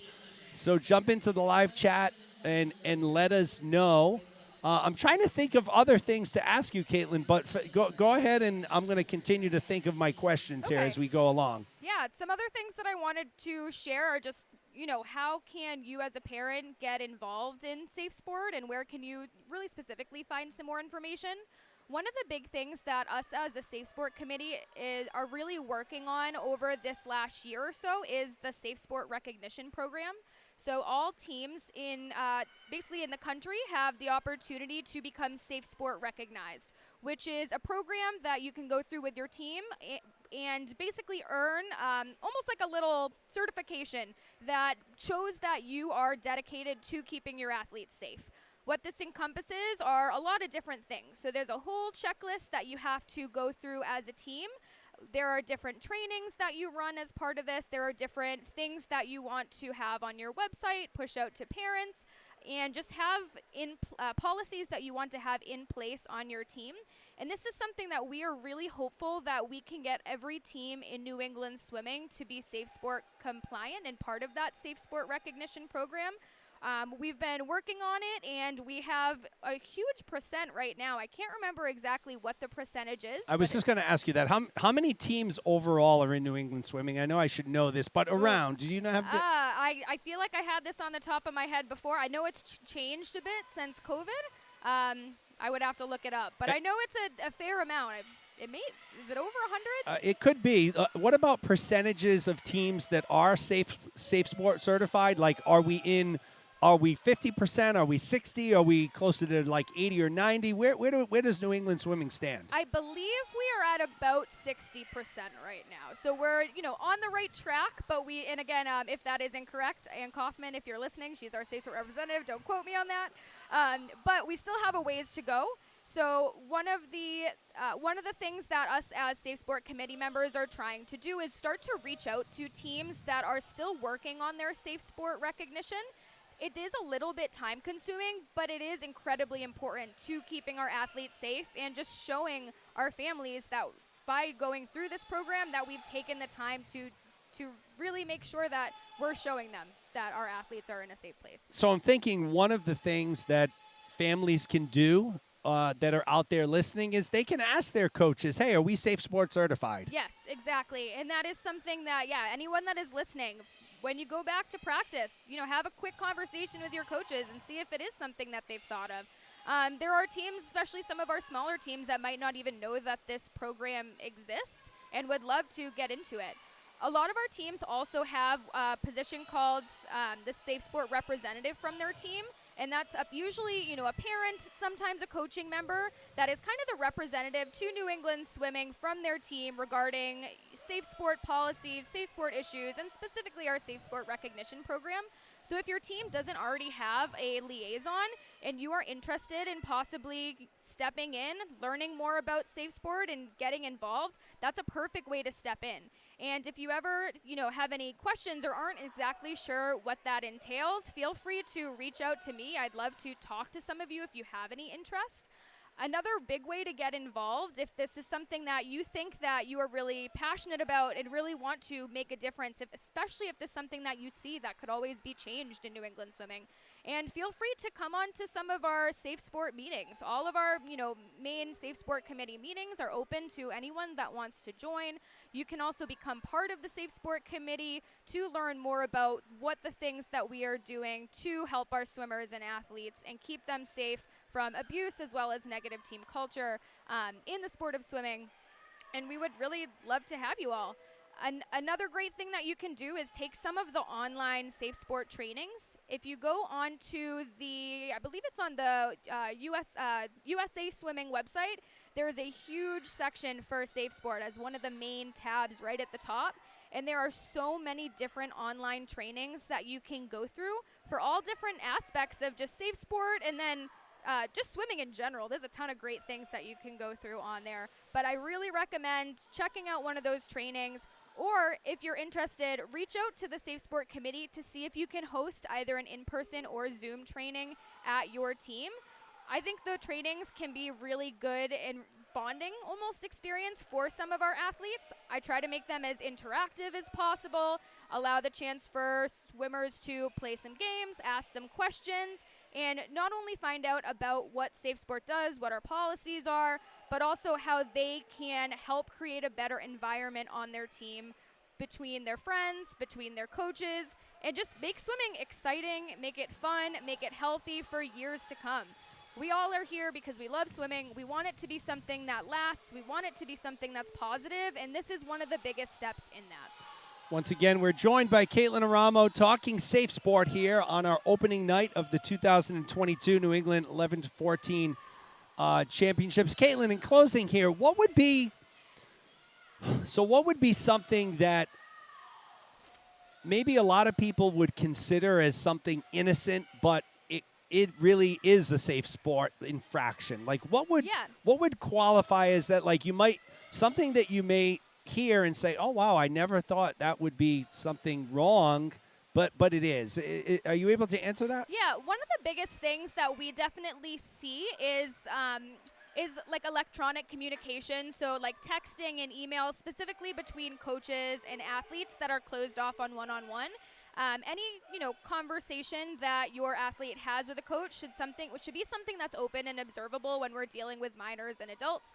So you might have a coach and swimmer that has a really close relationship, and you might think as a parent, oh, I'm totally comfortable with that. But as a safe sport committee, we always recommend, as one of our best practices for safe sport guidelines, is to always have a conversation open and observable, to make sure that any text threads you have a parent included on it with the coach. Same thing with emails. We have certain times of days that we are requiring that text messages between coaches and minors be sent to be in compliance, because that is something that may start out really innocent and may just start out as a very fun, comfortable thing. But when we're dealing with minors and coaches, you can never be too safe. Even if it's someone that you love and trust, we want to make sure that any exchange that happens between our swimmers and our coaches is something that you are comfortable seeing, you are able seeing. So I think that would probably be the biggest thing that comes up for me, and it's something that we see brought up by both coaches and parents the most often. Yeah, and that's something, I'd like to give kudos to my daughter's team, Gators Swim Club. They are diligent on any communication that takes place between the coaches and my oldest daughter, my 16-year-old daughter. If it's a text message, it's always with my wife and I on it. Absolutely. If it's an email, it's always with my wife and I on it. And we certainly appreciate that, right? Yeah. It gives, especially as my daughter and the kids get older, they tend to want to shell up, right? Yes. And keep that stuff. It's always prying to get information from them. So they may not think much of it. But even when there's been a situation where maybe my daughter has sent a message to one of her coaches and not copied us, when they respond back, we are right on that thread. Yes. And it's good because it gives us visibility to say, Addison, you need to make sure we're on every one of those communications. So it's definitely something I know Gators is doing, and I'm sure most teams, if not all teams, are doing that with their communications as well. Caitlin, what do you have for us in closing here as we finish up? The biggest thing is, first, I just want to thank you thank you for allowing me to come and speak about safe sport. I think it's really great to be able to have these opportunities to get the word out.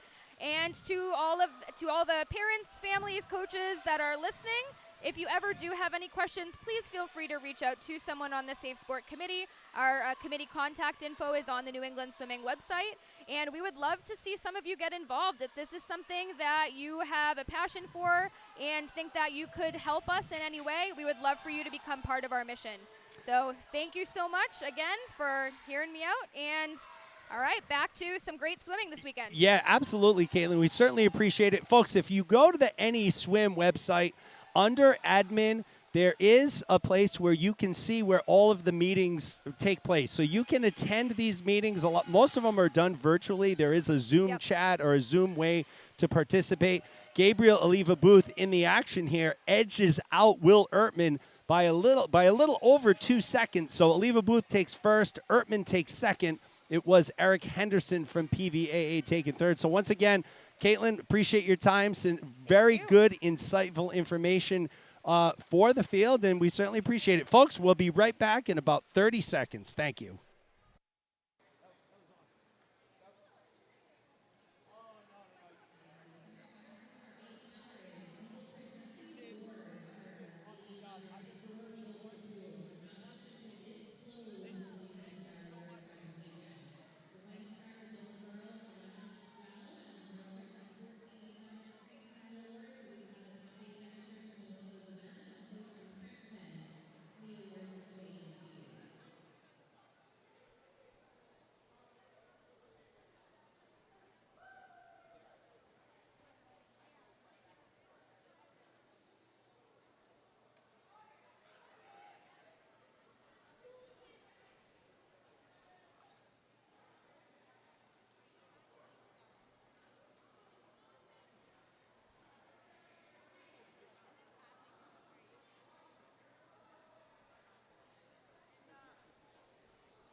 At this time, we'll present the awards for event number 1, the girls 11 and 12 800-meter freestyle. Finishing in 8th place from Bluefish Swim Club, Olivia Parent. Finishing in 7th place from YMCA of Greater Nassau Storm, Izzy Gilbert. Finishing in 6th place from Greenwood Swimming, Lila Hoey. Finishing in 5th place from Bluefish Swim Club, Evelyn Welk Rice.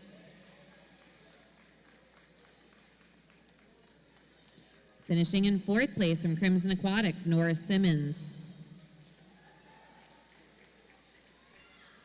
Finishing in 3rd place from Bluefish Swim Club, Casey Chung. Finishing in 2nd place from Bluefish Swim Club, Natalie Parent. And finishing in 1st place with a winning time of 10:07.43 from Crimson Aquatics, Eliana Laham. Congratulations.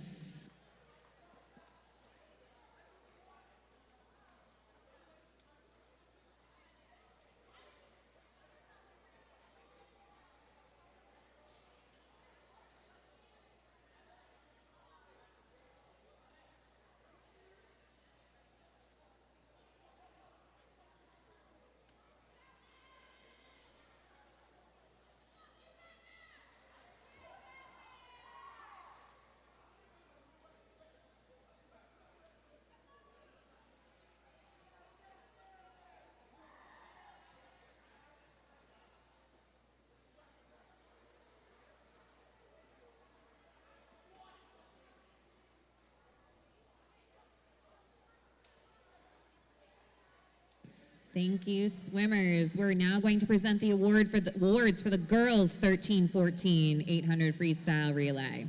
Or not relay, sorry, 800 freestyle.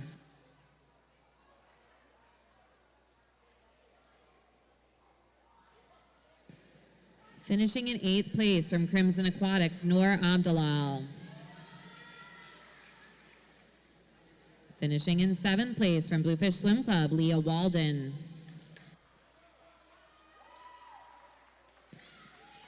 Finishing in 6th place from Boston YMCA Bluefins, Amelia Deutsch. Finishing in 5th place from Crimson Aquatics, Sarah Rapucci. Finishing in 4th place from Crimson Aquatics, Vivian Molson. Finishing in 3rd place from Crimson Aquatics, Quinn White. Finishing in 2nd place from Bluefish Swim Club, Margot Levesque. And finishing in 1st place, the winning time of 9:15.51 from Crimson Aquatics, Jane Wheeler. Congratulations.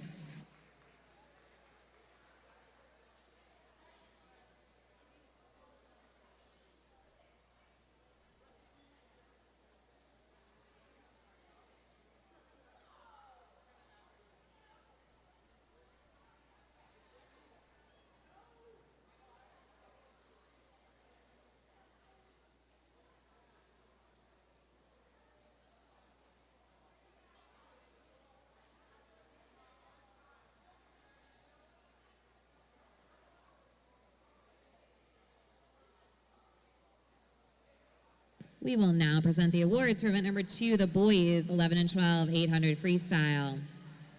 Finishing in 8th place from Anglerfish Aquatics, Moises Roman.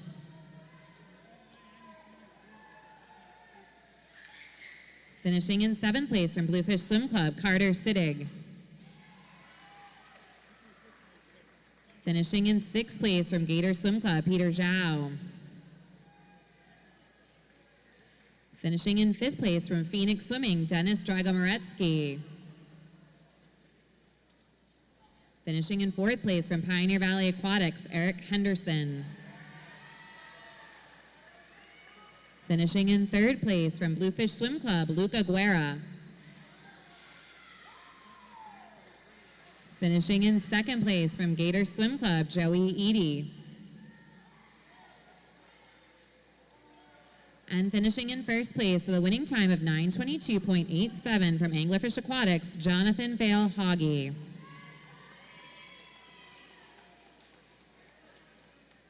Congratulations.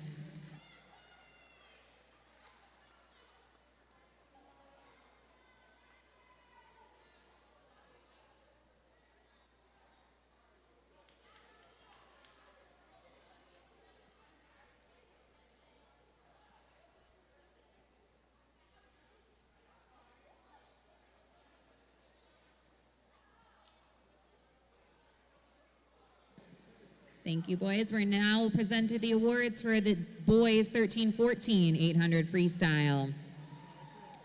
Finishing in 8th place from Crimson Aquatics, Daniel Landau. Finishing in 7th place from Crimson Aquatics, Keon Graber. Finishing in 6th place from Pioneer Valley Aquatics, Ethan Halpern. Finishing in 5th place from Yankee Clippers Swim Team, Caleb Lemke. Finishing in 4th place from Amherst Triton Swim Team, Kale Copeland. Finishing in 3rd place from Gator Swim Club, Jack Eady. Finishing in 2nd place from Bluefish Swim Club, Eric Nye. And finishing in 1st place with a winning time of 9:02.95 from Bluefish Swim Club, Chris Sang.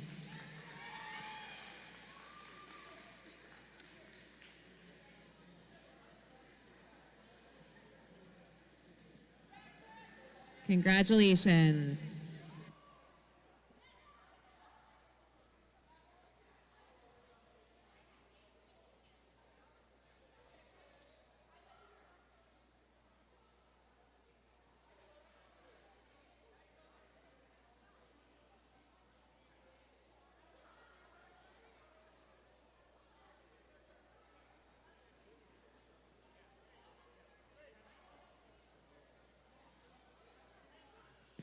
Swimmers, the competition pool is open. Feet first entry will open for 10 minutes. 10 minutes.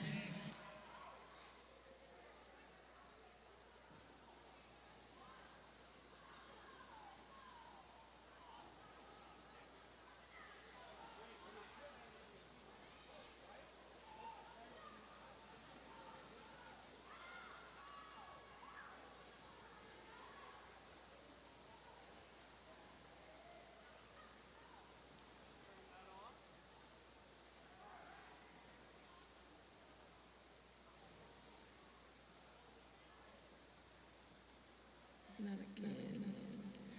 Oh, this ain't supposed to happen to me. Keep rocking and keep knocking. Whether you Louboutin it up or Reebokin, you see the hate that they serving on a platter. So what we gon' have, dessert or dessert? I never thought I'd be in love like this. When I look at you, my mind goes on a trip. Then you came in and knocked me on my face. Feels like I'm in a race, but I already won first place.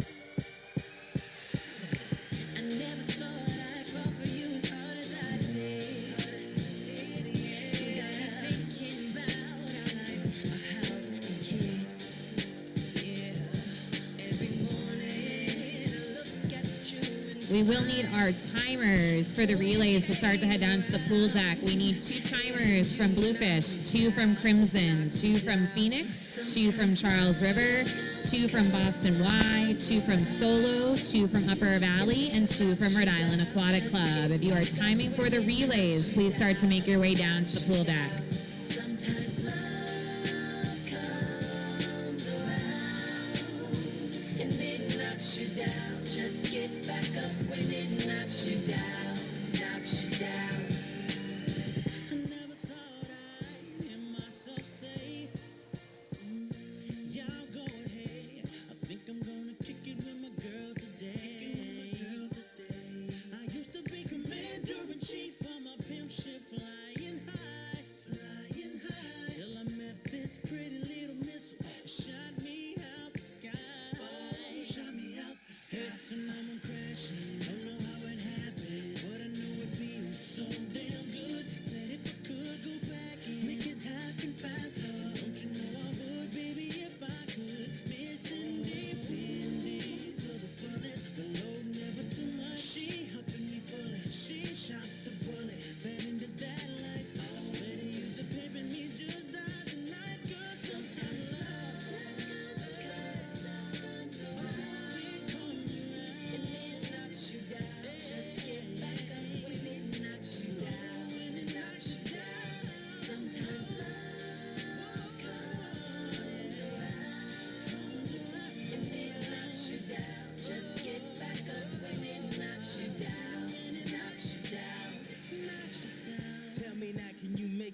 get your Caspers so we can finally fly off into We also need 2 NASA. backup You was timers from always the Gator. 2 cheerleader backup on timers my from team. Gator. Seemed to only date the head of football teams, and I was the class clown that always kept you laughing. We were never meant to be, baby, we just happened. So please don't mess up the trick. Hey, young world, I'm the new slick Rick. They say I move too quick, but we can't let this moment pass us. Let the hourglass pass right into ashes. Let the wind blow the ash right before my glasses. So I wrote this love letter right before my classes. I could have got his ass, someone that's only average for advice. OMG, you listen to that, bitch. Woe is me, baby, this is tragic. Cause we had it, we was magic. I was flying, now I'm crashing. This is bad, real bad, Michael Jackson. Now I'm mad, real mad, Joe Jackson. You should leave your boyfriend now. Say I'ma you gotta ask take him. the good with the bad, happy and the sad, and they bring a better future than I had in the past. Oh, 'cause I don't wanna make the same mistakes I did. I don't wanna fall back on my face again. I'll admit it, I was scared to enter love's combo. And if it hits, better make it worth the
Two timers from Rhode Island Aquatic Club, please. Two timers from Rhode Island Aquatic Club. Too deep and I'll fall right back to you. 'Cause you are the piece of me I wish I didn't need. Chasing relentlessly, still fighting, I don't know why. If love is tragedy, why are you my remedy? If love's insanity, why are you my clarity?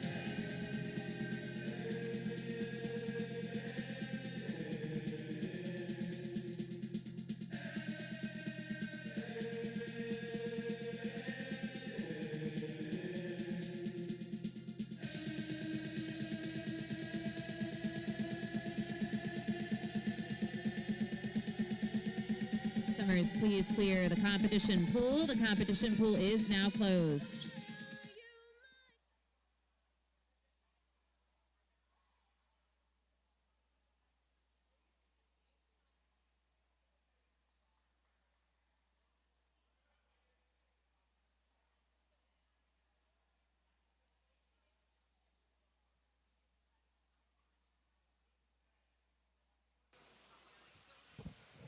Summers, please clear the pool. Warm up is ending. We'll move into relays to close out our evening. So that was a great session with Caitlin Aramo from New England Swimming talking safe sport. So we appreciate Caitlin taking the time to join us. We hope you all found that insightful. I will be posting it to the Brew Media Productions Facebook page as well, because I think that is something that if a family or if someone missed that, it's definitely crucial and good information to be able to listen in on again. So we thank Caitlin for taking the time to join us. 14, 800-meter freestyle relay. We're going into the girls 13-14 800-meter freestyle relay.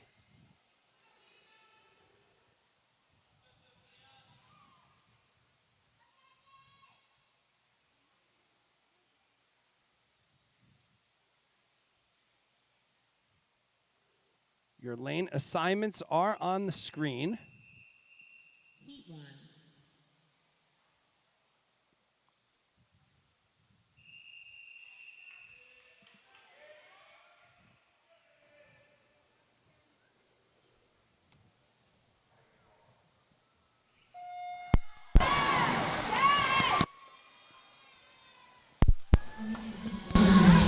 Upper Valley Aquatic Club A, Kenzie Sellers, Alina Eco, Sophia Yee, and Elizabeth Stratz. In lane 2, Boston YMCA Bluefins A, Sophia Prudy, Amelia Deutsch, Julia Lembo, and Layla Paulson. Swimming in lane 3, Gator Swim Club A, Vivian Weinart, Lydia Kraft, Reese Graveline, and Sadie Gagnon. Swimming in lane 4, Crimson Aquatics A, Jane Wheeler, Vivian Molson, Sarah Rapucci, and Quinn White. Swimming in lane 5, Bluefish Swim Club A, Margot Levesque, Leah Walden, Jacqueline Zippagon, and Amy Key. In lane 6, Phoenix Swimming A, Hazel Jean Tracy, Madeline Gregory, Isla Amalan, and Morgan Botchelder. Swimming in lane 7, Solo Aquatics A, Amelia Gallant, Molly Jordan, Libby Nichols, and Bryn Curley. And swimming in lane 8, Charles River Aquatics A, Sophia Kukras, Charlotte Tybe, Nina Mazaru, and Sophia Oliveira. So there are your lane assignments for the relay. It's Crimson A leading the way in lane 4, followed by Bluefish A and the Bluefins A. So those are your top 3 teams right now. Again, we'll be back tomorrow morning around 8:40, 8:45. We have an 8:55 start time to bring you all of the day 2 action. And I went down to Caitlin Grant doing the PA because I don't have the heat sheet with the names of the relay swimmers on them. So we'll always go down to Caitlin for the relay swimmers and all of that information.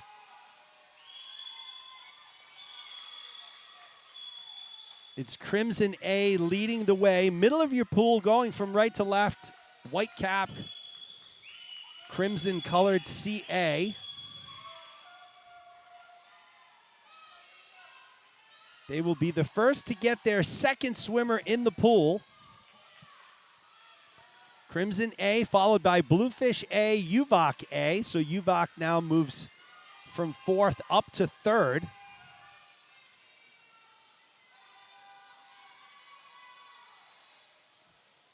Should be an exciting weekend of swimming here at the Catherine Moran Coleman Aquatic Center here on the campus of Brown University.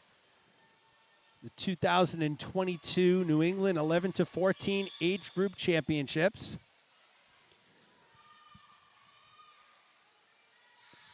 As we look ahead for tomorrow, we'll start the morning off with the 400 medley relay, the mixed 400 medley relay. We'll move into the 100 breast, the 2 free, the 1 fly, the 50 back, and we'll finish out with the 4 IM.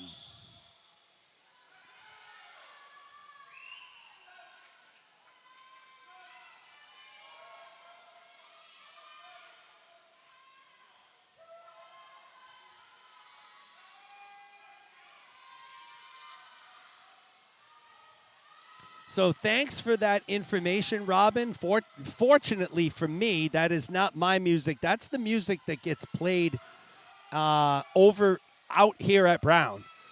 So I'll have to let them know. If you know what song that was, I was not during the break. I was doing some other things, but if you have information on what song that was, I can let the table know that that's not a song that should be played, but I'm just connected in. I just have a microphone on the speaker system here at Brown, so I don't play my own music. And it's just for that one reason. I do not want to be responsible for making sure every song and every version is appropriate, so I just stay out of the music business. Crimson continues to be in the lead in lane 4. You can shoot me a text on that, Robin, if you'd like, and I will relay that information down. Crimson in total control halfway through, but we've seen in relays, just like in the 800 freestyle event, we've seen how quickly things can change. And they change very quickly. As our third swimmers are in the water for all 8 teams. Crimson A still leads the way in lane 4.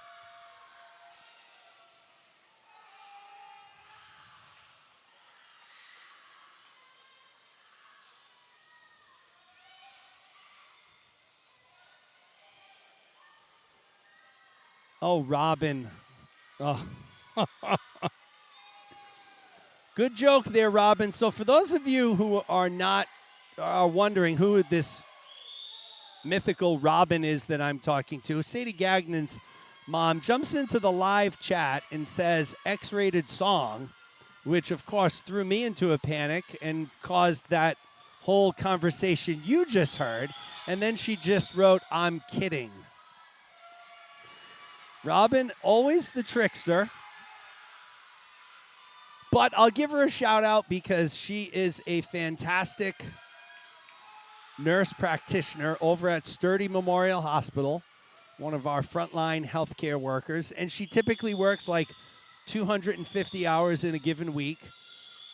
So her and her fellow coworkers over at Sturdy are probably sick of hearing my voice right now because Robin always has the meets on and watching her daughter Sadie compete. So we talked about that lead that Crimson had. Don't look now, but that lead has been narrowed significantly. Here comes Bluefish in lane 5. So it will come down to our anchor swimmers from Crimson and Bluefish. Less than a second, I believe. Half a second separates them here. So what was once a very comfortable lead for Crimson has turned into a real nail-biter here. They've built that lead up a little bit now with this anchor swimmer from Crimson.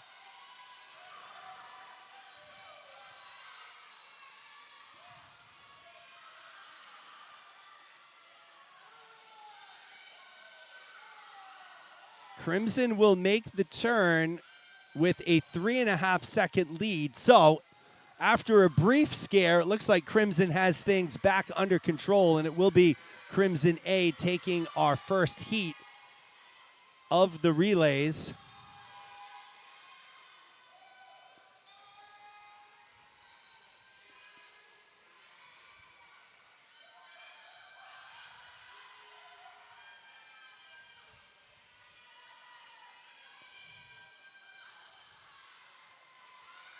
Crimson's built that lead up to, let's see, 7.5 seconds over Bluefish.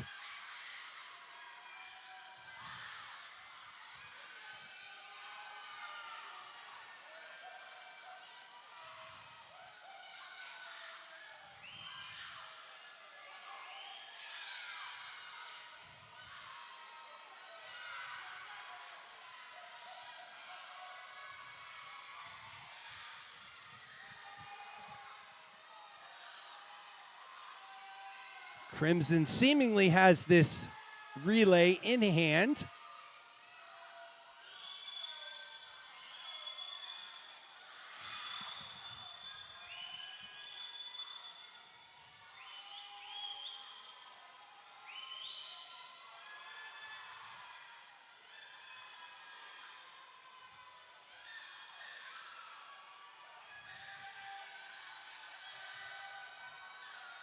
Crimson A will take it 8:46.80.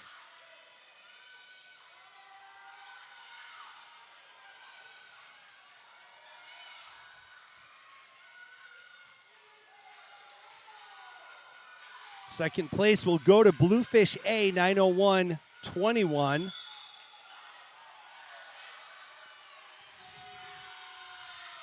Third place will go to lane 2, I believe, and that will be the Bluefins A. Crimson A takes first, Bluefish A second, Bluefins A third.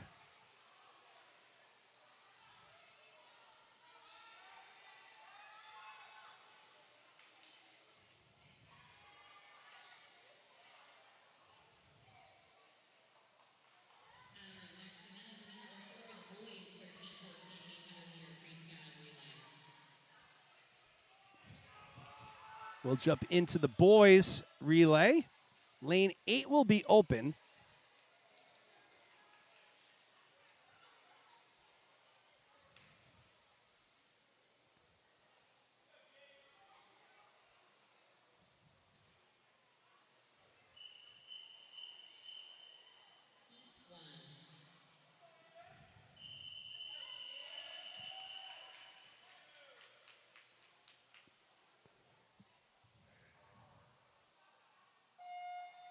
Our final race of the evening. It's underway. The boys 13-14 800 free relay.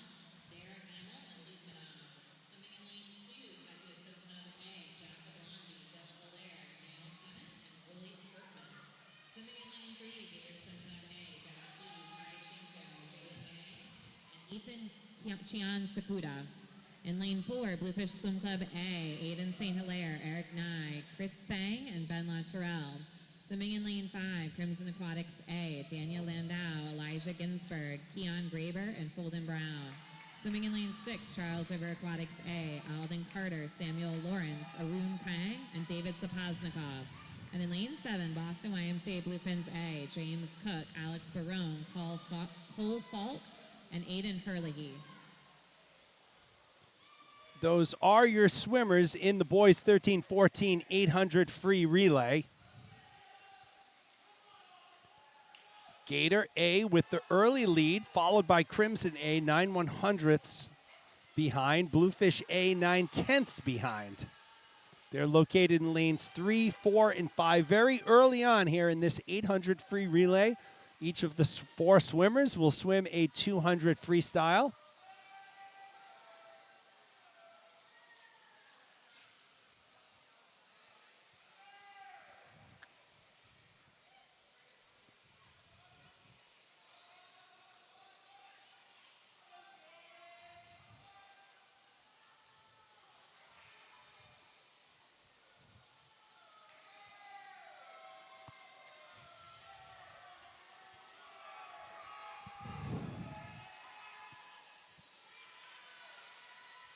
Crimson A leading the way in lane 5.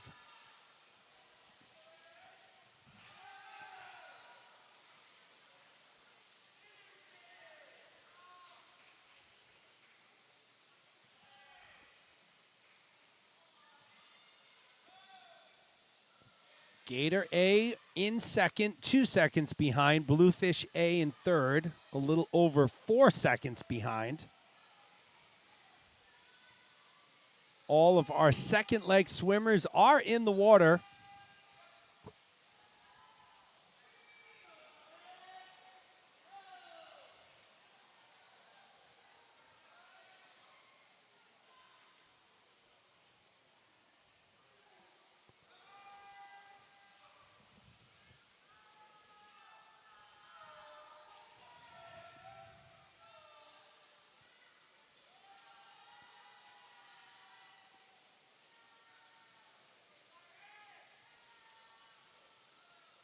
Gators and Crimson, lanes 3 and 5, battling it out.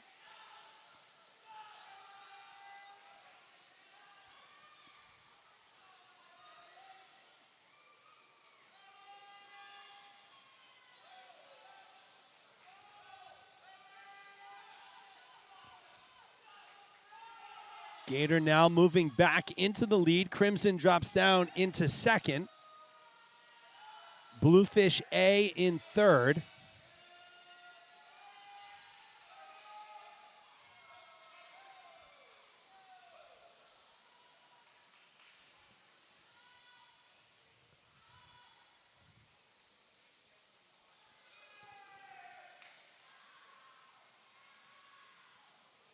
Here comes Bluefish. So Gators and Bluefish battling it out. Middle of the pool, lanes 3 and 4. As both will look to put their third swimmers in the water. Gators with the lead.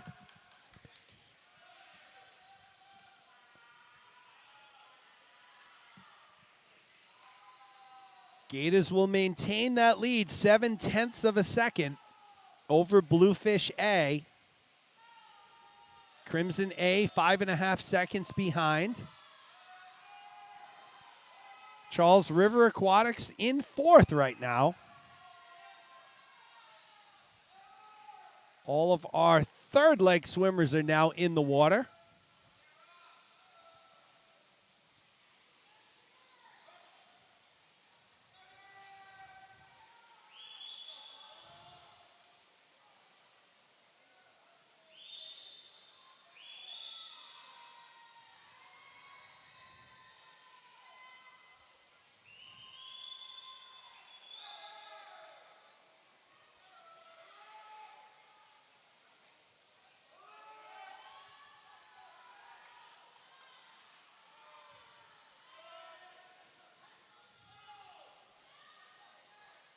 Bluefish now takes over the lead by 0.3 over Gators. So good battle going on in lanes 3 and 4.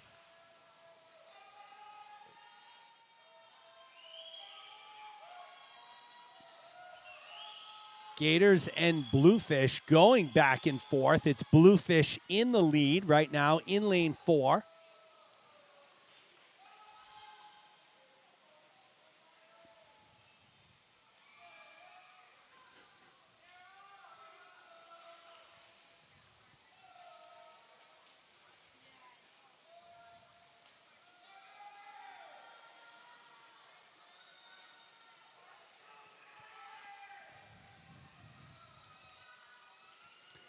Bluefish has extended that lead a little bit here, about a little over a body length over Gators going into our anchor swimmers.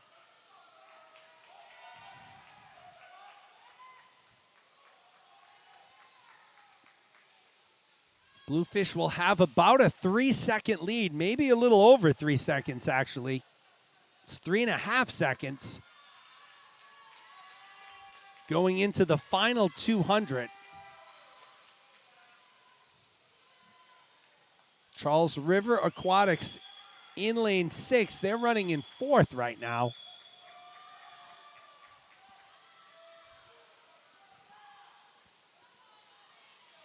14 seconds behind Crimson A.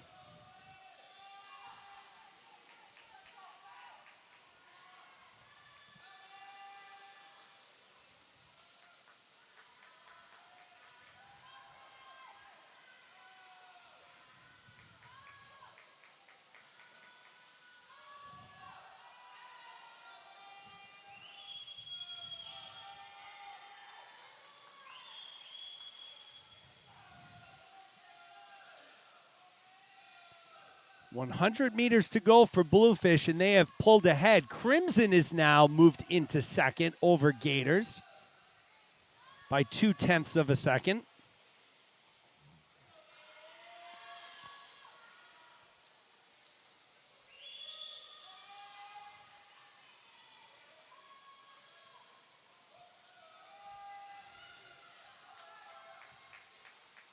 Bluefish A in first, Crimson A in second, Gator A in third as we head into the final 50 meters.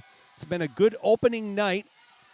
800 freestyle relay.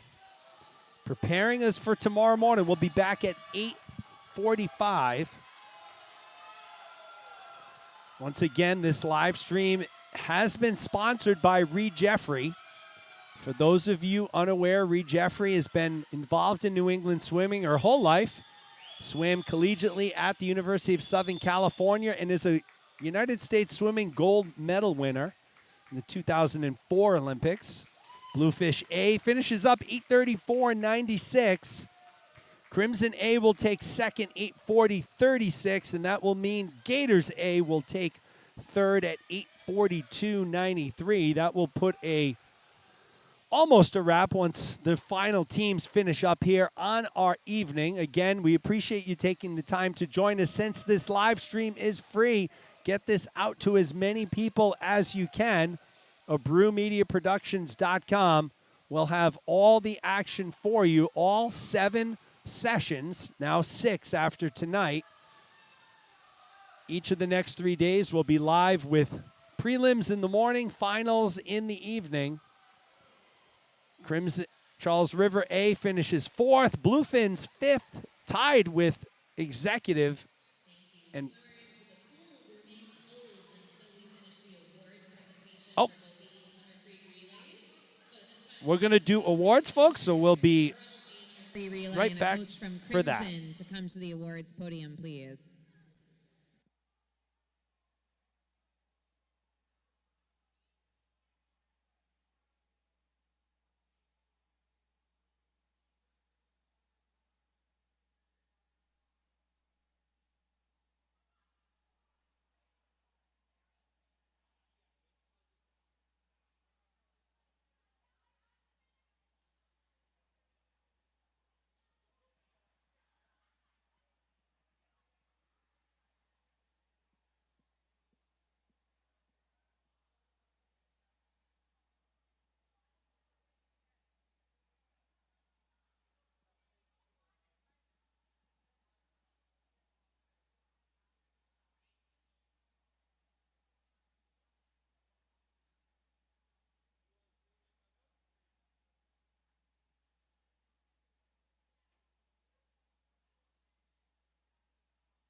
We will now present the awards for event number 3, the girls 13-14 800-meter freestyle relay. Finishing in 3rd place from the Boston YMCA Bluefins, Sophia Crudy, Amelia Deutsch, Julia Lembo, and Layla Paulson.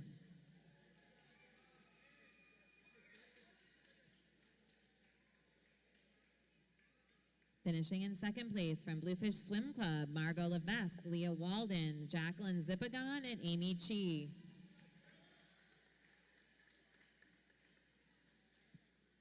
And finishing in first place with a winning time of 8:46.80 from Crimson Aquatics, Jane Wheeler, Vivian Molson, Sarah Rapucci, and Quinn White. Congratulations.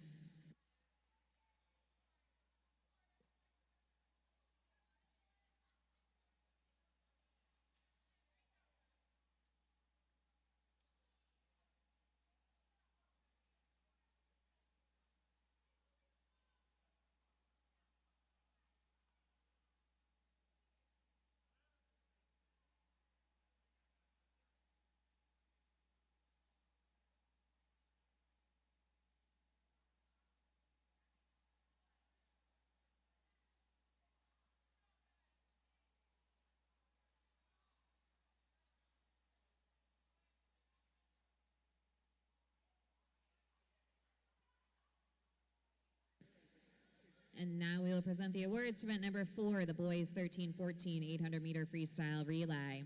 Finishing in third place from Gator Swim Club, Jack Eady, Kai Shinkyo, Jaden Yang, and Ethan Chian Sochita.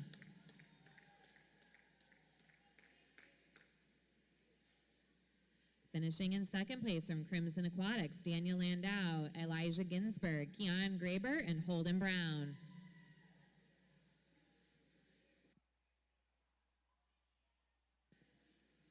And finishing in first place, the winning time of 8:34.96 from Bluefish Swim Club, Aiden St. Hilaire, Eric Nye, Chris Sang, and Ben Latorelle.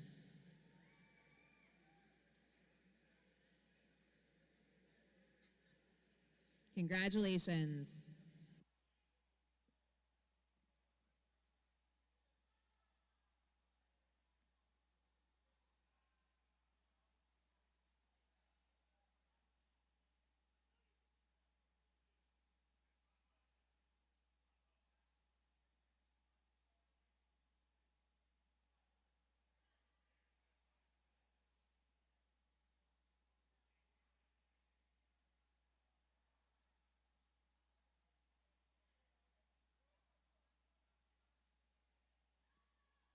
That concludes this evening's session. The competition pool will remain open until 6:52. The pool deck will close at 6:57. So 15 minutes in the competition pool, and then the pool deck needs to be cleared in 20 minutes.